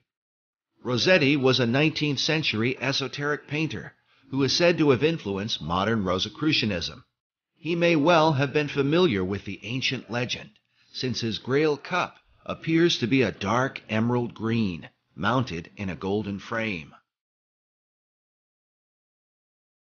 But according to the various legends that are told, this stone of Lucifer was divided into different parts. One part became the Grail chalice, while King Solomon is said to have fashioned another part into a ring. Yet another part became the stone of the Kaaba. While this stone is black, Manly Hall suggests that Islam venerates the color green because of its association with the Grail stone. Others believe the Grail stone is the same as the Emerald Tablet. A depiction of this tablet can be found in the floor mosaic of the Cathedral of Siena, next to an image of Hermes Trismegistus, or Hermes Thrice Great. As such, it is known as the Emerald Tablet of Hermes. Written upon it is the Hermetic maxim, "That which is below is like that which is above." The tablet is also called the Philosopher's Stone and is well known in the ancient world. Sir Isaac Newton even did his own transcription of the Emerald Tablet. In the modern world, Carl Jung is said to have had dreams of the Emerald Tablet. Manly Hall obviously knew about it and even published his own illustration.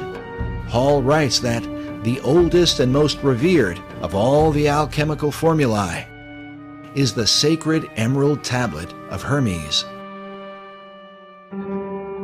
In her book on the Merovingian mythos, occult author Tracy Twyman writes that the story of the Emerald Tablet of Hermes appears to be yet another incarnation of the Grail as stone. She goes on to say, the legend connected to these items and the stone they came from relate that the stone bounced off Cain's head as it fell to earth, leaving a scar on his forehead in the shape of a red serpent, the mark of Cain. This is what the Grail as stone represents.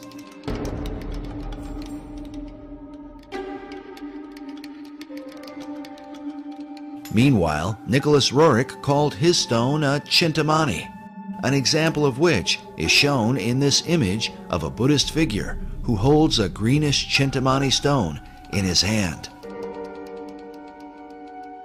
While the legends of these stones vary and researchers often disagree, it is curious that both Roerich and Manly Hall used the same variant spelling of Eschenbach's term for the Grail stone.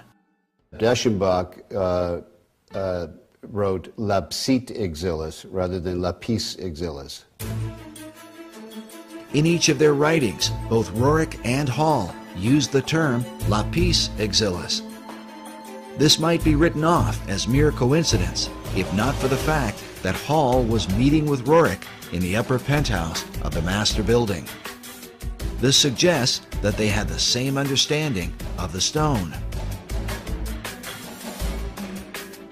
Furthermore, both men were involved, along with Henry Wallace, in the theosophical teachings of Madame H.P. Blavatsky, who openly asserted the ancient Gnostic belief that the true God is Lucifer.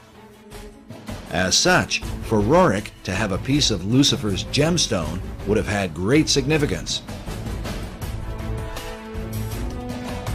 Dr. Obadiah Harris explained to us the importance of Madame Blavatsky to Manly Hall and to his writings about the founding and destiny of America. There's another important lady over here that Mr. Hall wanted to honor,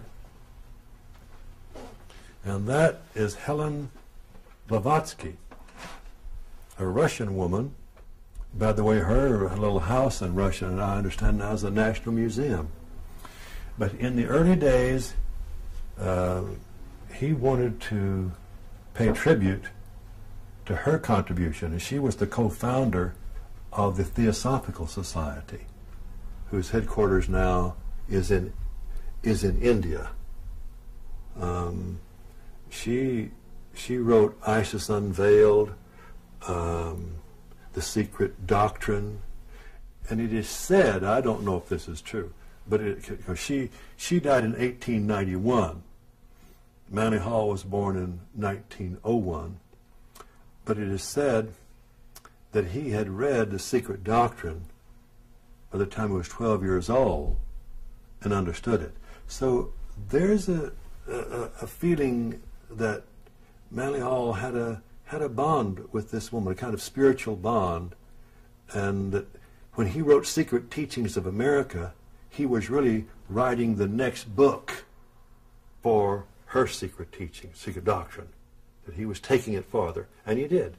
So he felt that in her was a kind of something of the isthmus of the spirit that gave birth to the Philosophical Research Society.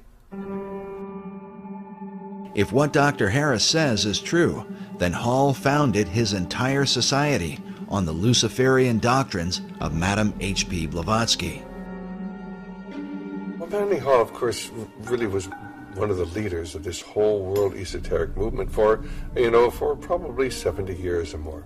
And he wrote extensively about the ancient mysteries, and he eventually joined the Masons, and of course moved up very rapidly to 33rd degree Mason, and then to the upper levels of Masonry, which are truly into the Luciferian, which most Masons have no idea even exists. In his writings, Hall said that when the Mason learns the mystery of his craft, the seething energies of Lucifer are in his hands. This quote comes from the book The Lost Keys of Freemasonry that was first published in 1923, the same year the casket had been delivered to the Roriks in Paris. The Luciferian Freemasonry described by Hall could very well have been known by such Masons as Henry Wallace and FDR, especially if FDR was so familiar with Hall that he sent emissaries to Hall's library. Also consider that FDR's successor, Harry Truman, a fellow Mason, had Hall's books on his shelves. And certainly, Manly Hall's view of Lapis Exilis as the gemstone of Lucifer would not likely have escaped the attention of Nicholas Roerich.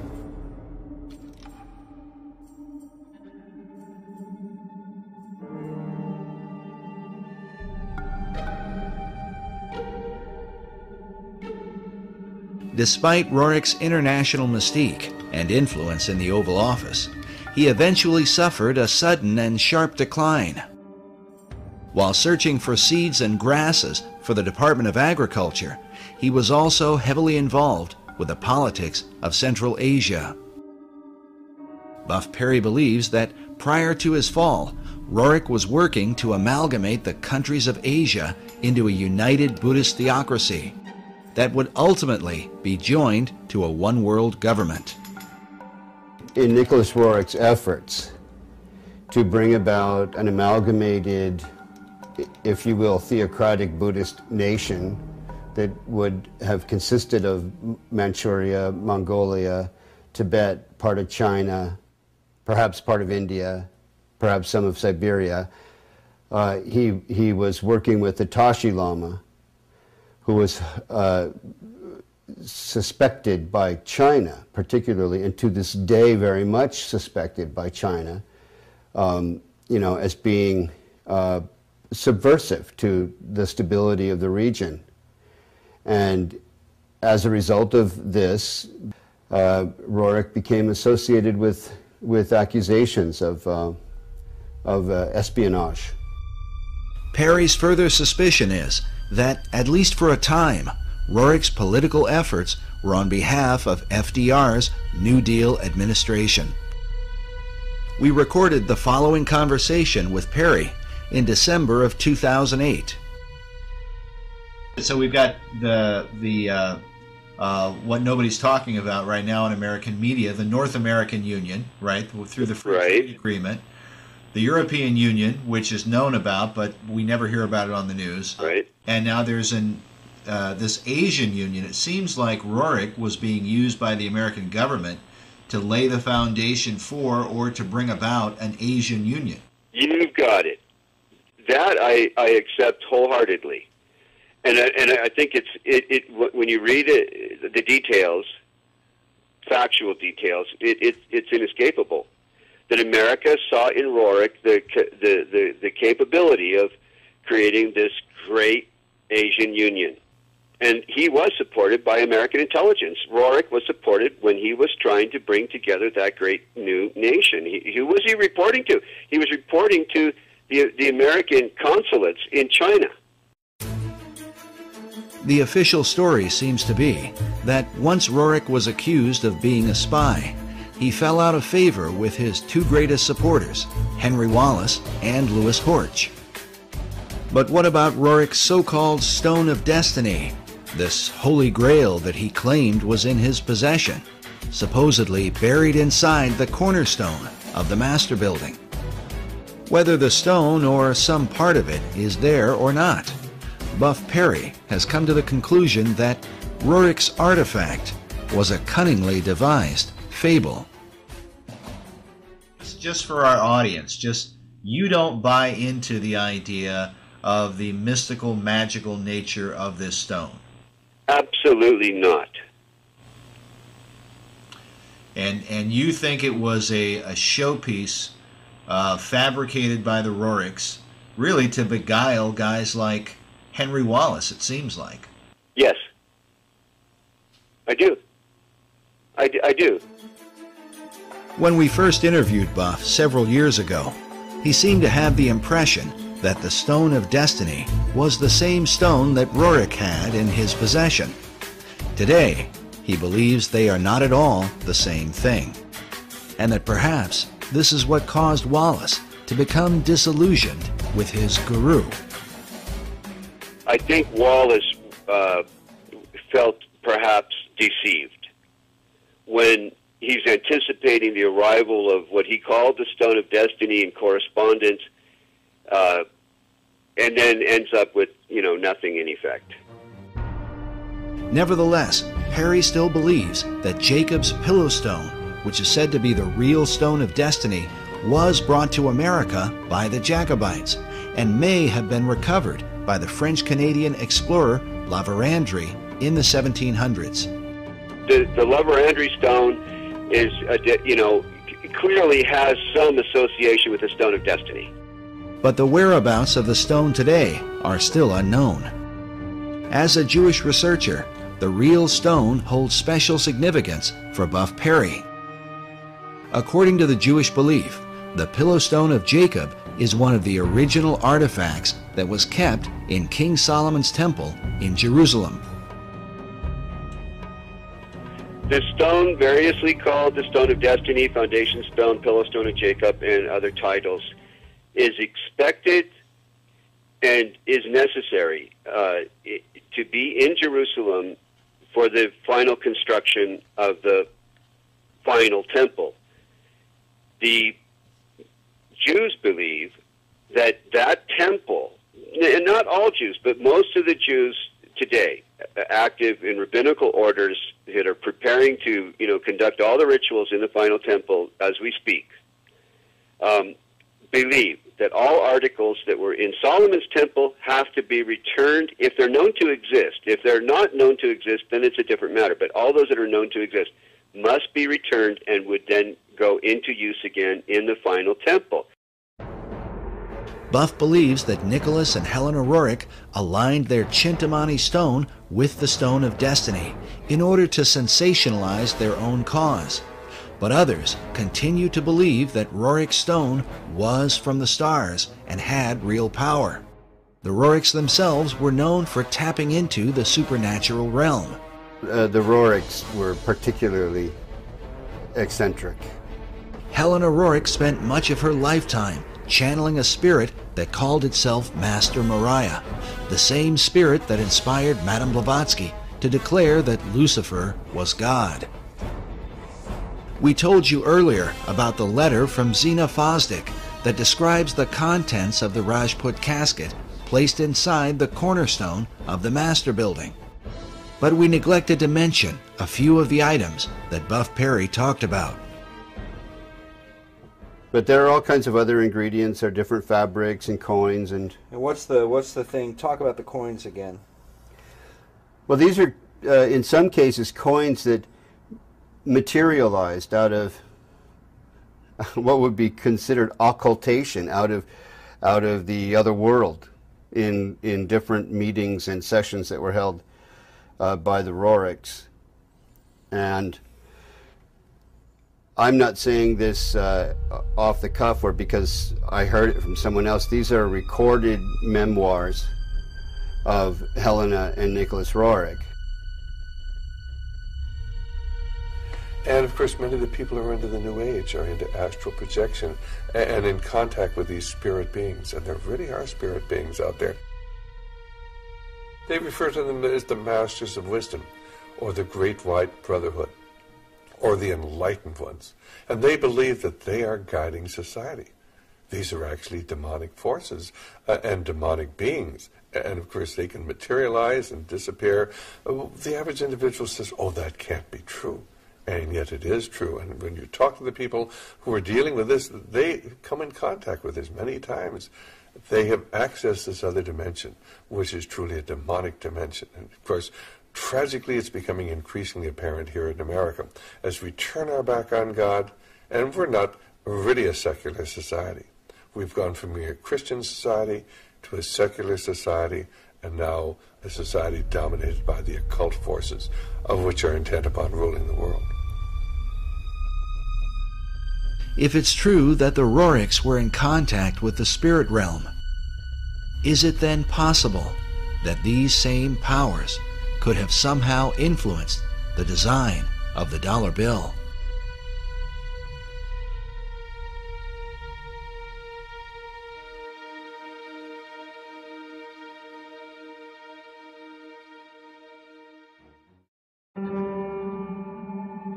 While the history surrounding FDR's administration is disturbing, there is said to be a darker level, and one that is openly satanic, in the design of the dollar bill. These allegations begin with a group founded in Bavaria in 1776, known as the Illuminati. The order was founded by a man named Adam Weishaupt, with the alleged purpose of perfecting society. The symbolism of the dollar bill, Adam Weishaupt, do you really think it has anything to do with the Illuminati, in your opinion? Is the Illuminati to be defined as Freemasons and Rosicrucians and other secret society members? If that's the case, then yes, I believe the symbol on the dollar bill, the truncated pyramid, is directly related to the Illuminati, because Roerich was the Illuminati. In the 18th century, the original order was thought to have a bloodthirsty agenda, and it was believed that they secretly worshiped Lucifer. George Washington warned about the Illuminati in his letters, while Thomas Jefferson and Benjamin Franklin were thought to be members of its inner circle. Which brings us to our next speaker. He claims to have been raised in a modern Illuminati family that dates back to the 1700s. He says that, as a child, he was made to practice black magic and witchcraft. His name is Doc Marquis. My family goes back into the Illuminati all the way back to 1789. Of course, we have no way of either confirming or denying Doc's claims, but it is worth noting that he has acted as an expert on the occult for law enforcement and the FBI. According to his publisher, in the past he has appeared on and consulted for Geraldo Rivera and Oprah Winfrey, and for shows like Hard Copy, Inside Edition, and Unsolved Mysteries. Doc has been a Christian since 1979, but he says that part of his upbringing in a family that worshiped Lucifer was to be taught about the secret Illuminati symbols of the dollar bill. and that understanding them begins with the Rothschild dynasty. Mayer Amschel Rothschild had made a very interesting and profound statement. He said, "Allow me to control and issue the money of a nation, and I care not who writes its laws." And he was right. Mayer Amschel Rothschild is called the founding father of international finance. In 2005, Forbes magazine ranked him 7th on their list of the 20 most influential businessmen of all time. All this happened back in 1776, and this was during May 1st and shortly thereafter. The significance behind that is that on May 1st, 1776, Dr. Adam Weishaupt, who was a devout Jesuit priest, who was given the chair of the professorship of religious studies at Ingolstadt University, was approached by Mayer Amschel Bauer, who would later change his last name to Rothschild, along with 12 of his most financially influential friends.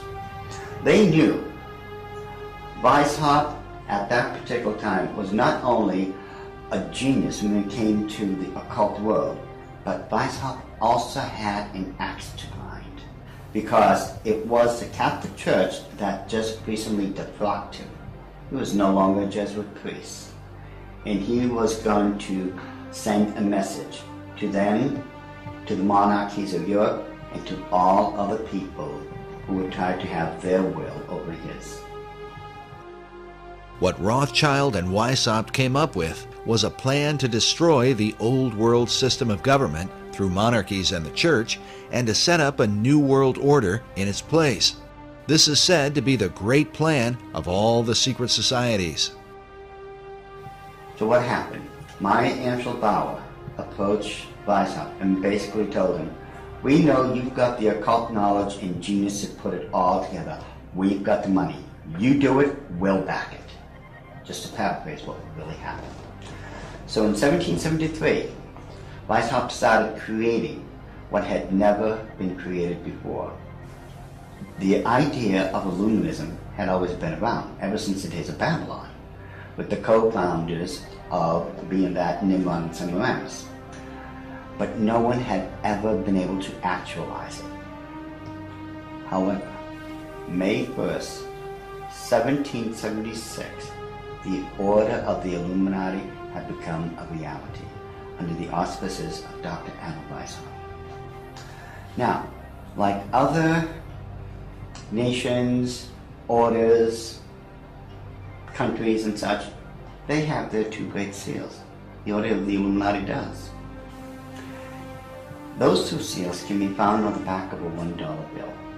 People mistake those to be the two great seals of the United States of America. They are not. Those are the two seals of the Order of the Illuminati. And I'm going to explain it to you. In order to understand the seal itself, we have to first take a look at every single thing that composites it. We look at the first part of it on our left, which would be the truncated pyramid one. Above it is a 13-letter Latin expression that says Annuit Corruptus, and directly underneath the base of the pyramid is a 3-word Latin expression which is Novus Ordo Seclorum.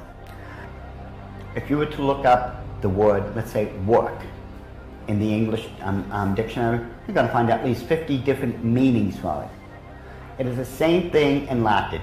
Different words have different meanings. They have more than one meaning. The word seclorum, one of the definitive meanings is secular. Something that is secular is of the world. So it is proper, very proper, to translate the bottom as New World Order, the Novus Ordo Seclorum. The whole of it is saying, announcing the birth of a new world order. This would be Dr. Adam Weishaupt himself, the very first head of the Order of the Illuminati. It was Weishaupt who had himself come up with a 7-part plan to create what he called the Novus Ordo Seclorum, or the New World Order.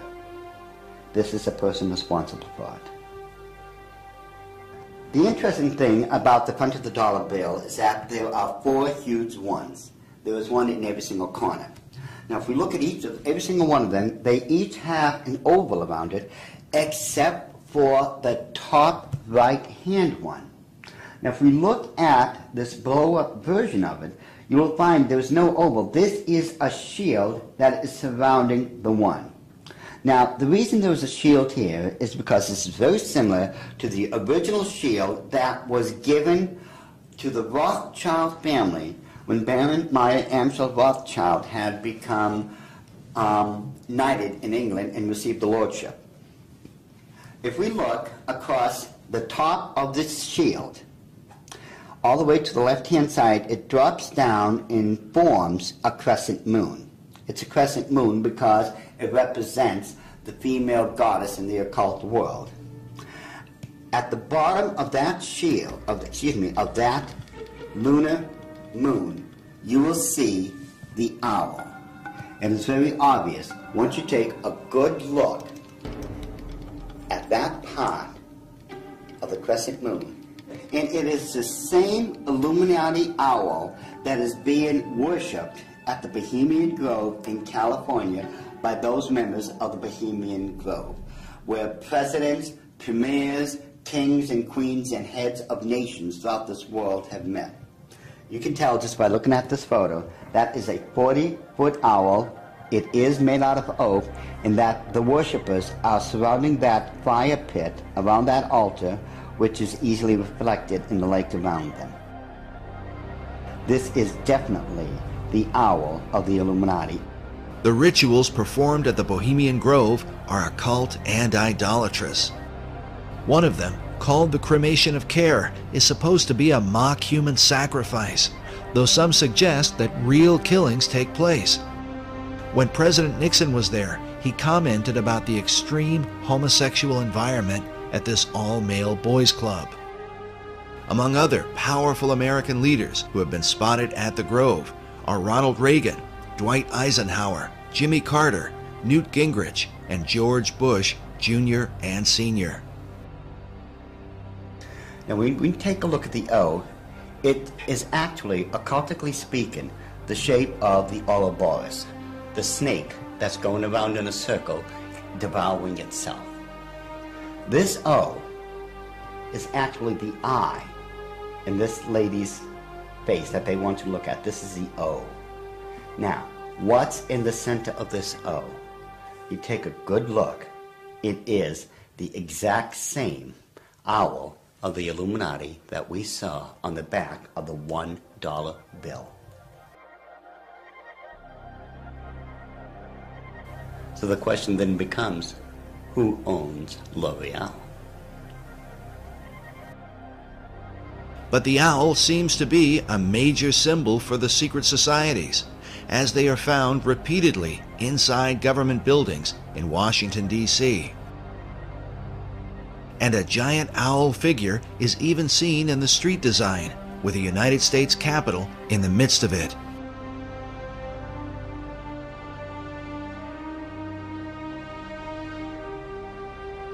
Now the Druids from the Gaelic means, Druid means men of oak. These people worshipped creation among other things, but their sacred symbol was the owl because the ancient god of magic and of the hunt was Pallas Athena. Her bird was the owl, and that owl represented wisdom. It always has. Pallas Athena was also the goddess figure who was said to inspire Sir Francis Bacon. But now look at this owl seal at the Bohemian Grove, where it says, "Weaving spiders come not here." While the line is taken from Shakespeare's Midsummer Night's Dream, could this also be a veiled reference to what seems like a spider web design that forms the background of the dollar bill? Are there additional secrets hidden there? Now, I'm sure you've heard of a Rorschach smear, or the Rorschach ink blot test as created by Dr. Rorschach himself. You see the ink in the forefront and everything else is in the background. This way your subconscious mind is supposed to pick up on what's on the foreground, and you're supposed to be able to tell what you are subconsciously seeing. Notice how it's very busy. Lot of intersection diagonally lines, you can't make out what's there. But let's get rid of the background noise, get rid of all the diagonal lines that doesn't belong there, and let's reverse the principle of Rorschach and take what's in the background and bring it to the forefront and see what's there. Because once we do that, we find out it's quite obvious that there is another Illuminati owl, and that it is perched on something that looks like an arrow. That is what they don't want you to see. Once you see this owl here and compare it to the other one on the left-hand side of it, it becomes very obvious that this is an owl. You can now begin to distinguish beyond all that busy signals and such that they don't want you to look through. Yet, they place there in honor of their totem bird, the Owl of Wisdom, which is the totem bird because their god, Lucifer, was supposed to have been the wisest of all of God's creation. Wisdom of Lucifer, wisdom into the bird, wisdom into the word Illuminati. Therefore, the chain of wisdom is followed all the way through. All right, now, did they teach you this in the Illuminati? Yes.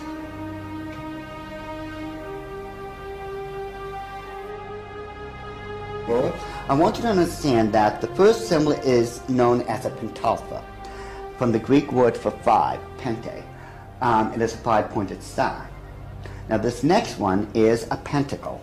Now, it looks similar, but I want you to notice how it is interwoven. It runs through and in between itself. Now this next symbol is what's known as the Star of David, the Mogan David, the Jewish Star, the Seal of Solomon. There's numbers for it. This is the symbol for the nation of Israel. Now, when you take a look at it very carefully, you will notice that it is two equilateral triangles that are interwoven. This shows the union of God with man. However, when you look at the next one, it's similar to it. It's known as a hexagon. This is when you take two equilateral triangles, place one on top of another. Symbolically speaking, you're placing man above God. Now, this next symbol is the foulest, the most evil of all symbols in the occult world. There is nothing that can even come close. It is known as the hexagram. It is the six-pointed star with a circle surrounding it. It is this symbol that must be used during high ceremonial magic or high ceremonial witchcraft when you are summoning up demons to this plane of existence.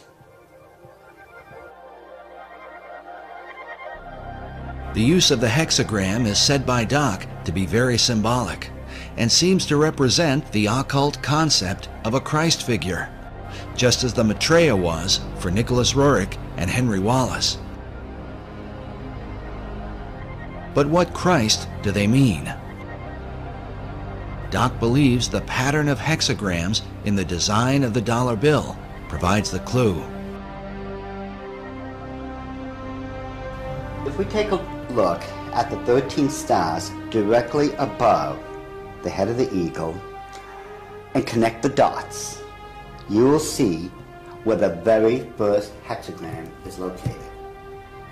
And if you notice that surrounding the hexagram is the 28 guidelines that make a circle. Now, inside every single point, the 6 points, is a star. There are 6 of them. They surround now the 7 stars. Remember, 6 is the number of man, 7 is the number of God. Now, it is man that is surrounding God or is placed above God. If what Doc is saying is true, this could represent the person the Bible calls the man of sin, who opposes and exalts himself above all that is called God or that is worshipped. Doc's interpretation seems to also fit the worship of Lucifer. For in the Bible, Lucifer declares that he will exalt his throne above the stars of God. Next, Doc claims a second hexagram can be found by connecting the various points where the much talked about number 13 is represented. And don't try to tell me it's the 13 colonies. There are 13 stars above the eagle's head, 13 stripes in the shield, 13 leaves on the olive branch, 13 arrows in the eagle's talon, and then 13 letters in the phrase E pluribus unum, which makes for 2 points on either side of the eagle's head, for the 6 points total of the hexagram. If we take a close look at the same seal and connect all the 13s together, just like we did when we were kids, when we were playing that game, connect the dots, once we connect all the 13s, it becomes very apparent where the second hexagram can be found. In this one, which is very obvious, already comes with a circle around it.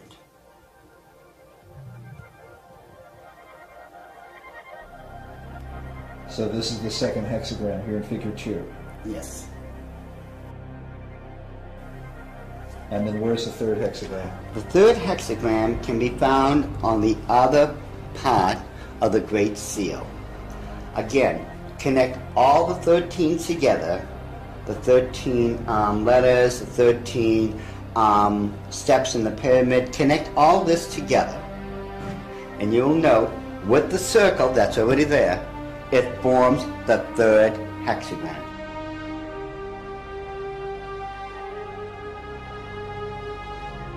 In other words, a 6, a 6, and a 6. A 6, 6, 6. Doc has deciphered a code that, if there, would glorify Lucifer's Messiah, whom the Bible calls the beast or Antichrist. In the book of Revelation, it reads, "Here is wisdom. Let him that hath understanding count the number of the beast, for it is the number of a man, and his number is 666." Could there really be 3 6-pointed hexagrams on the dollar bill? Once we start at the base of the pyramid, which is the foundation of all things, and follow the design of the hexagram itself, you're going to find out something very startling. We go from the M and follow the symbol all the way up to the A. The A cuts directly underneath the eye of Lucifer all the way to the S. The S connects all the way down. It goes in between the V and the I and connects all the way to the O. And following the symbol, the O connects up and over along the symbol of the hexagram to the word N. In perfect sequence, it's M-A-S-O-N, Mason. It's not what a lot of other people have espoused, that the symbol connects down to the M in seclorum and that the word is an anagram or something like that. Those people who are doing that obviously don't know what they're talking about, or they don't know how to plagiarize me correctly. Because the order of the Illuminati have stated and always will state, this is perfectly spelled out to be M-A-S-O-N, Mason. This points conclusively that the Masons have been involved in the order of the Illuminati.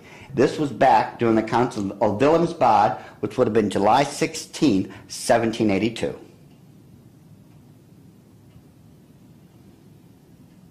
All right, so what are we seeing?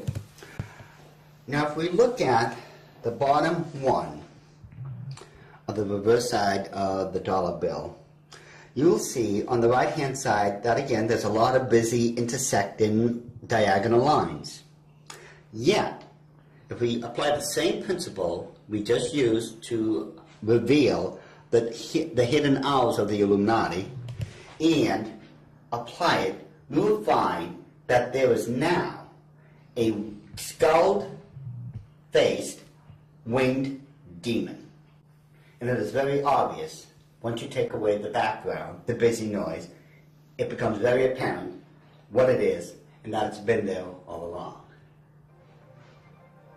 And if we just simply go and enlarge that section, just start with a small one, and just keep enlarging it, and enlarge it even more, even with the background noise there, as I call it, I think it becomes very apparent what we are now looking at. That it is still a skull-faced winged demon. And it is these demons that are protecting and blessing the two great seals of the Order of the Illuminati. And it would make perfect sense that it had to be demons used to protect these seals, since I am convinced it was those same demons that handed them over to Thomas Jefferson when they first created them. I am convinced, beyond all doubt, that that indeed was a demon sent up from the bowels of hell, probably under the direct orders of Lucifer himself.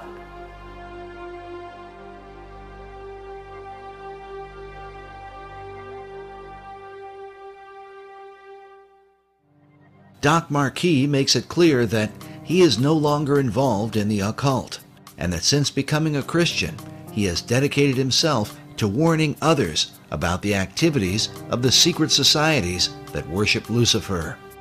I've been doing this now since the late 70s, when I first left the Order of the Illuminati, and that's when, at that point, I had become a born-again Christian. At that time, I realized what I had been doing all along. Maybe in my own way of trying to make up for what I had done, and I've done a lot of heinous things in this life, I begin to wonder if I'm not trying to make up or atone for some of those things I had done. And I know in my heart of hearts that as a born-again child of the King, my sins have already been bought and paid for. But still, there's just that part of me that still feels so guilty about everything I've done. So it could be in my own way, and I'm somewhat convinced that in my own way, I'm still trying to make up for all those crimes I was guilty of when I was in the Illuminati. Doc makes it clear that he believes demonic forces were behind the design of the dollar bill and are working through secret societies. One of them is the Order of the Eastern Star, the female chapter of Freemasonry, whose icon is an inverted pentagram, a symbol associated with the satanic goat of Mendes. Ed Decker told us a story about a woman he once counseled who was involved in this society. I got a call one day after I had published a book on it, and a little book called The Question of Freemasonry. And in that book, I had, on one page, is the actual goat of Mendes. The goat of Mendes is a very significant symbol, since it was designed by 19th century French magician Eliphas Levi, without question the most influential occultist of the last 200 years. In his books, Levi glorified Lucifer and Satan, and his writings were quoted extensively by every major occult leader, including Albert Pike, Madame H.P. Blavatsky, and Manly P. Hall. Now listen carefully to Ed Decker's story. I got a call from someplace back in Pennsylvania, New Jersey, and this is years ago. And a lady called me up and she said, "I want to talk to you." She said, "I received a copy of your book. I am the head of the Eastern Star for my state." And she said, "Every time I go to another area of the state to do the induction of the leadership of the local chapters of the Eastern Star, I have these bad dreams, and it's like this demon comes in and attacks me in my bedroom, and it's this evil, evil thing. And it was beginning to bother me, and someone mentioned to me that, you know, the Masons and the stuff that they do isn't really godly. You might want to study it a little bit. She said, so she told me that she went to a Christian bookstore and asked them if they had anything on the Eastern Star or Freemasonry. And the lady said, you know, in the mail, I had just gotten this booklet. It's called The Question of Freemasonry by this guy, Ed Decker. And she said, I opened the book, I opened it up to the page, it just opened to the page that you have the Goat of Mendes on there. And I looked at that, and that's the demon that's been coming into my room and attacking me when I'm going around the state and doing the inductions of the ladies of the Eastern Star. She said, I ran down 3 blocks to my husband's office, left my car right in the parking lot of the Christian bookstore, ran down there, got my husband out of his, I think he was an insurance agent or something, and said, look at this. They left there, went home, read the book, got on their knees, confessed it as sin, renounced it, and had that thing taken off their back. And from that time on, all that heaviness left her. When it went away, it just moved off her entire spirit. It was a spirit of darkness and evil. And it was the Goat of Mendes, the same thing that's on the Medal of Honor, the same thing that's built into the Capitol and the Mall and the White House, built in there. It's the same evil spirit.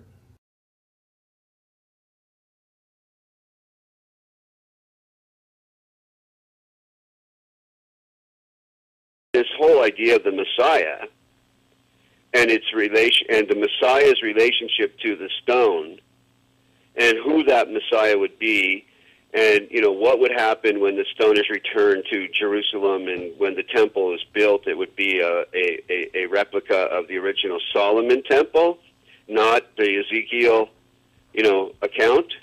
Which is what most Jews believe, the Ezekiel account. No Jews believe that the Solomon's temple is going to be rebuilt in that architectural style. But the Masons believe, if I understand them right, that when that stone finds its way to Jerusalem, it's one of the last items necessary, and that there are certain rabbinical orders that I've met today that are anticipating its return. Once it returns, then they proceed with a blueprint to take the Temple Mount and put up what they consider to be the final temple that Ezekiel described. But the stone it's all pivotal upon the return of this stone, because Solomon brought that stone in the traditions and legends in Judaism into his original temple, and upon it the incense was burned in the fire pan. According to Masonic author David Oveson, the word dollar comes from the German word Taler. While there are many Taler designs, one in particular is mentioned, with the image of Jesus Christ crucified on one side, while the reverse bears the image of a serpent on a cross and a reference to the book of Numbers from the Old Testament. In this account, the children of Israel had complained against God. The scripture says, "And the Lord sent fiery serpents among the people, and they bit the people, and much of the people of Israel died."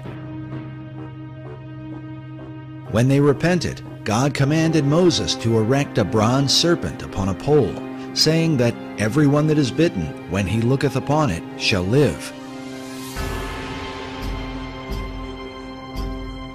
In the New Testament, Jesus made reference to the bronze serpent as a picture of his crucifixion.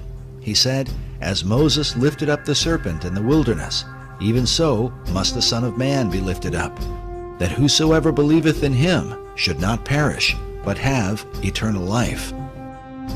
Some believe that the serpent cross is the original inspiration for the American dollar sign today. While the image of the bronze serpent holds a very particular meaning for Christianity, David Oveson explains that Kabbalists and alchemists find an interesting parallel in the Hebrew gematria. The Hebrew word for the serpent of Moses is Nakash, which means the shining one. The numerical gematria for Nakash is 358. This is also the numerical equivalent for the Hebrew word Mashiach, or Messiah. Oveson claims that these numerical equivalents allowed magicians to draw a connection between the brazen or bronze serpent and the Messiah. But exactly what Messiah do they mean? The phrase e pluribus unum, or out of many, one, appears in the banner held in the mouth of the American eagle. The word one appears a total of 7 times on the dollar bill. Oveson writes, in magical numerology, the number 7 is regarded with a special veneration. Certain texts that deal with the meanings of numbers insist that 7 stands for the complete temple. The temple he refers to is the ancient temple of God, built by King Solomon in the city of Jerusalem. Oveson goes on to say that the concept of a complete temple is symbolized by the unfinished pyramid of the Great Seal, where the symbol of a Messiah figure is also shown with the all-seeing eye, representing the capstone that will one day complete the pyramid. In other words, when the Messiah emerges, then will the temple be complete. But just who this Messiah will be is the subject of intense debate, and the clues to his identity are said to be related to the temple itself. The site of Solomon's original temple at the Temple Mount in Jerusalem is still considered a sacred and holy place. Buildings are sacred in religions. Religious buildings are sacred. So Solomon's temple is sacred. The Knights Templar were specifically named in reference to this ancient site. They were known as the Poor Knights of Christ and of the Temple of Solomon. The Knights Templar lived on the Temple Mount. Today, the Temple Mount has on it the Dome of the Rock and Al-Aqsa Mosque. The Knights Templar had their headquarters in Al-Aqsa Mosque when they were there. So the association between this arcane direction and tradition in Europe with the Knights Templar and the temple of the Temple Mount is direct. The sacred nature of the temple was handed down from the Templars to the Freemasons, who are said to have originated from the ancient Knights. Masonic philosopher Albert Pike wrote that every Masonic lodge is a temple of religion. Another Masonic philosopher, Albert Mackey, wrote that of all the objects which constitute the Masonic science of symbolism, the most important, the most cherished by the Mason, and by far the most significant, is the Temple of Jerusalem. The spiritualizing of the temple is the first, the most prominent, and the most pervading of all the symbols of Freemasonry. Take from Freemasonry its dependence on the temple, and the system itself would at once decay and die. According to David Oveson, who is himself a Freemason, the dream of a rebuilt temple in Jerusalem is the true symbolism of the unfinished pyramid on the back of the dollar bill. But is it merely a coincidence that these symbols would end up on the foundation of America's currency? Is there a further connection with Solomon's Temple and the mysterious Knights Templar? The Templars were there on the Mount. They lived on the Mount. So they were living a dream. And the dream is the same dream Christopher Columbus had and wrote about extensively in returning to Jerusalem with the gold from the Americas to build the temple. Was this the true purpose of Columbus's voyage, to finance the rebuilding of Solomon's Temple? And was this desire handed down from the Templars to Columbus to modern Masonry? As we have shown before, the ships of Columbus sailed with a red cross on a white background, the symbol of the Knights Templar. But despite the interest of Templars and Freemasons, the original temple begins with the Jewish people. The temple was critical to Judaism. It was the heart of Judaism. The first Jewish temple, built by King Solomon, was destroyed by the Babylonians in 587 BC. The temple became a necessity for the existence of Judaism. So when it was destroyed, the longing for another temple in the Babylonian exile was, primary.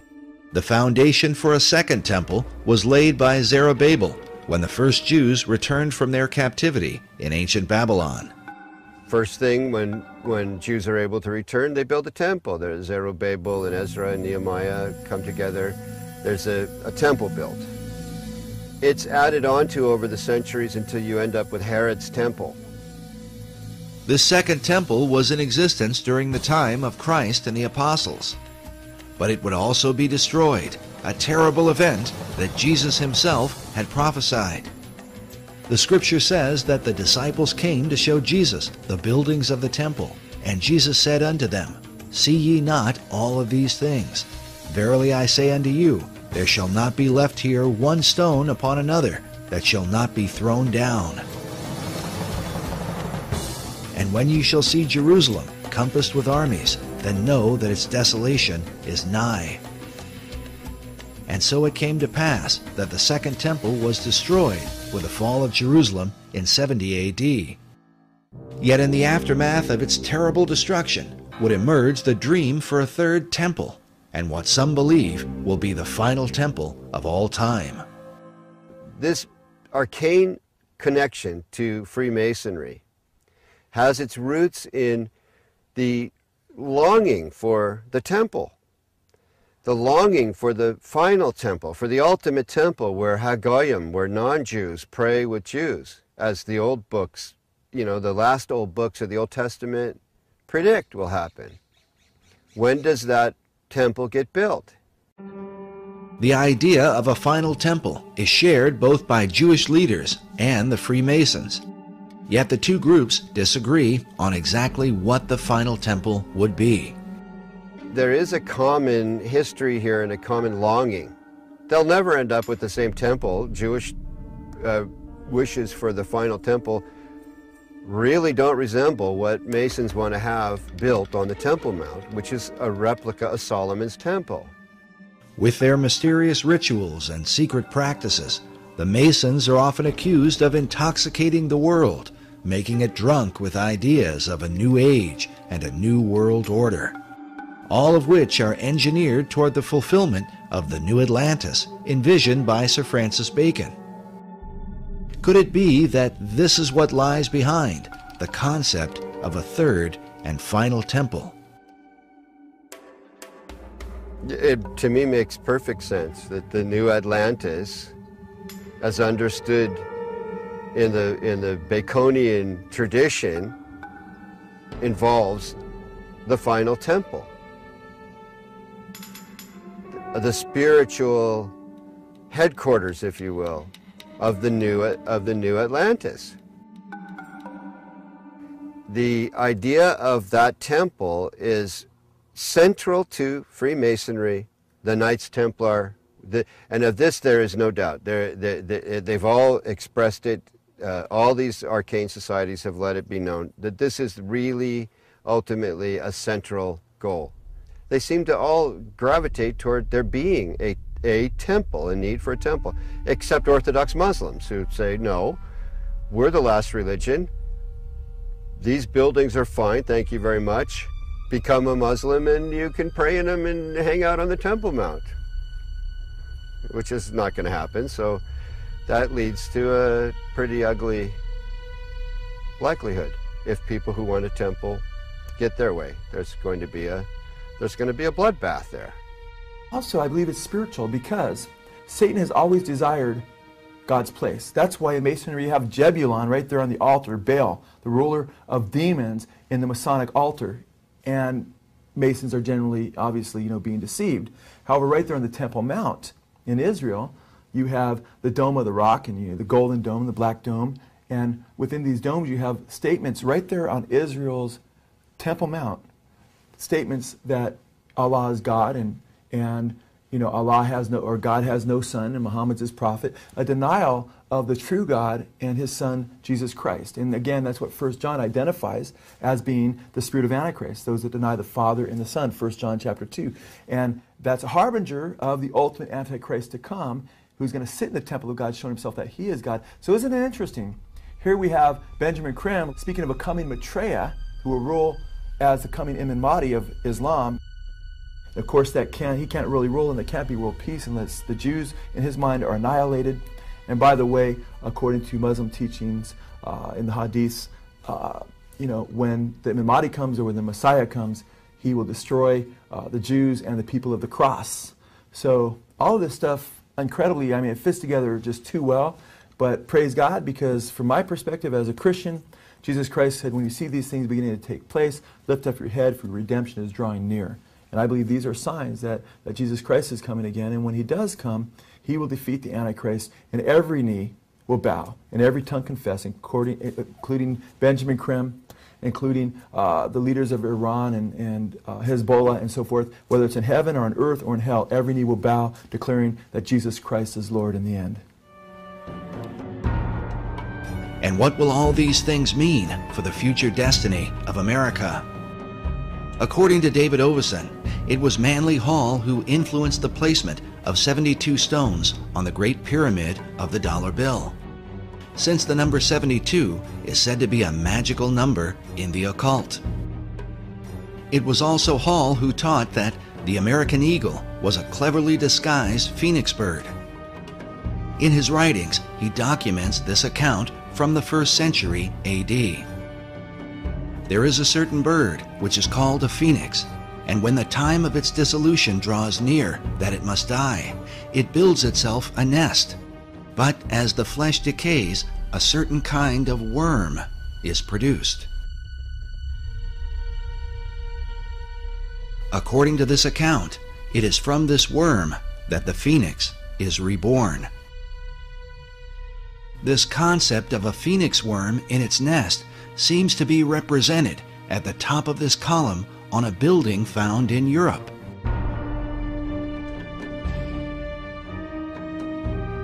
But in Washington, D.C., up at the tops of the 72 columns of the National Archives building, we find nearly identical carvings, all perched beneath the throne of destiny itself. Could this somehow be a veiled reference to the secret destiny of America? Watching the strength of the American dollar decline, we consider America's founder, George Washington. Around his image on the face of the dollar is said to be an omega symbol, signifying the end. But what end? Many researchers have come to believe that the plan of these Luciferian societies is that, like the phoenix of old, the America that we know will ultimately be destroyed, and that from her ashes will be born a new world order.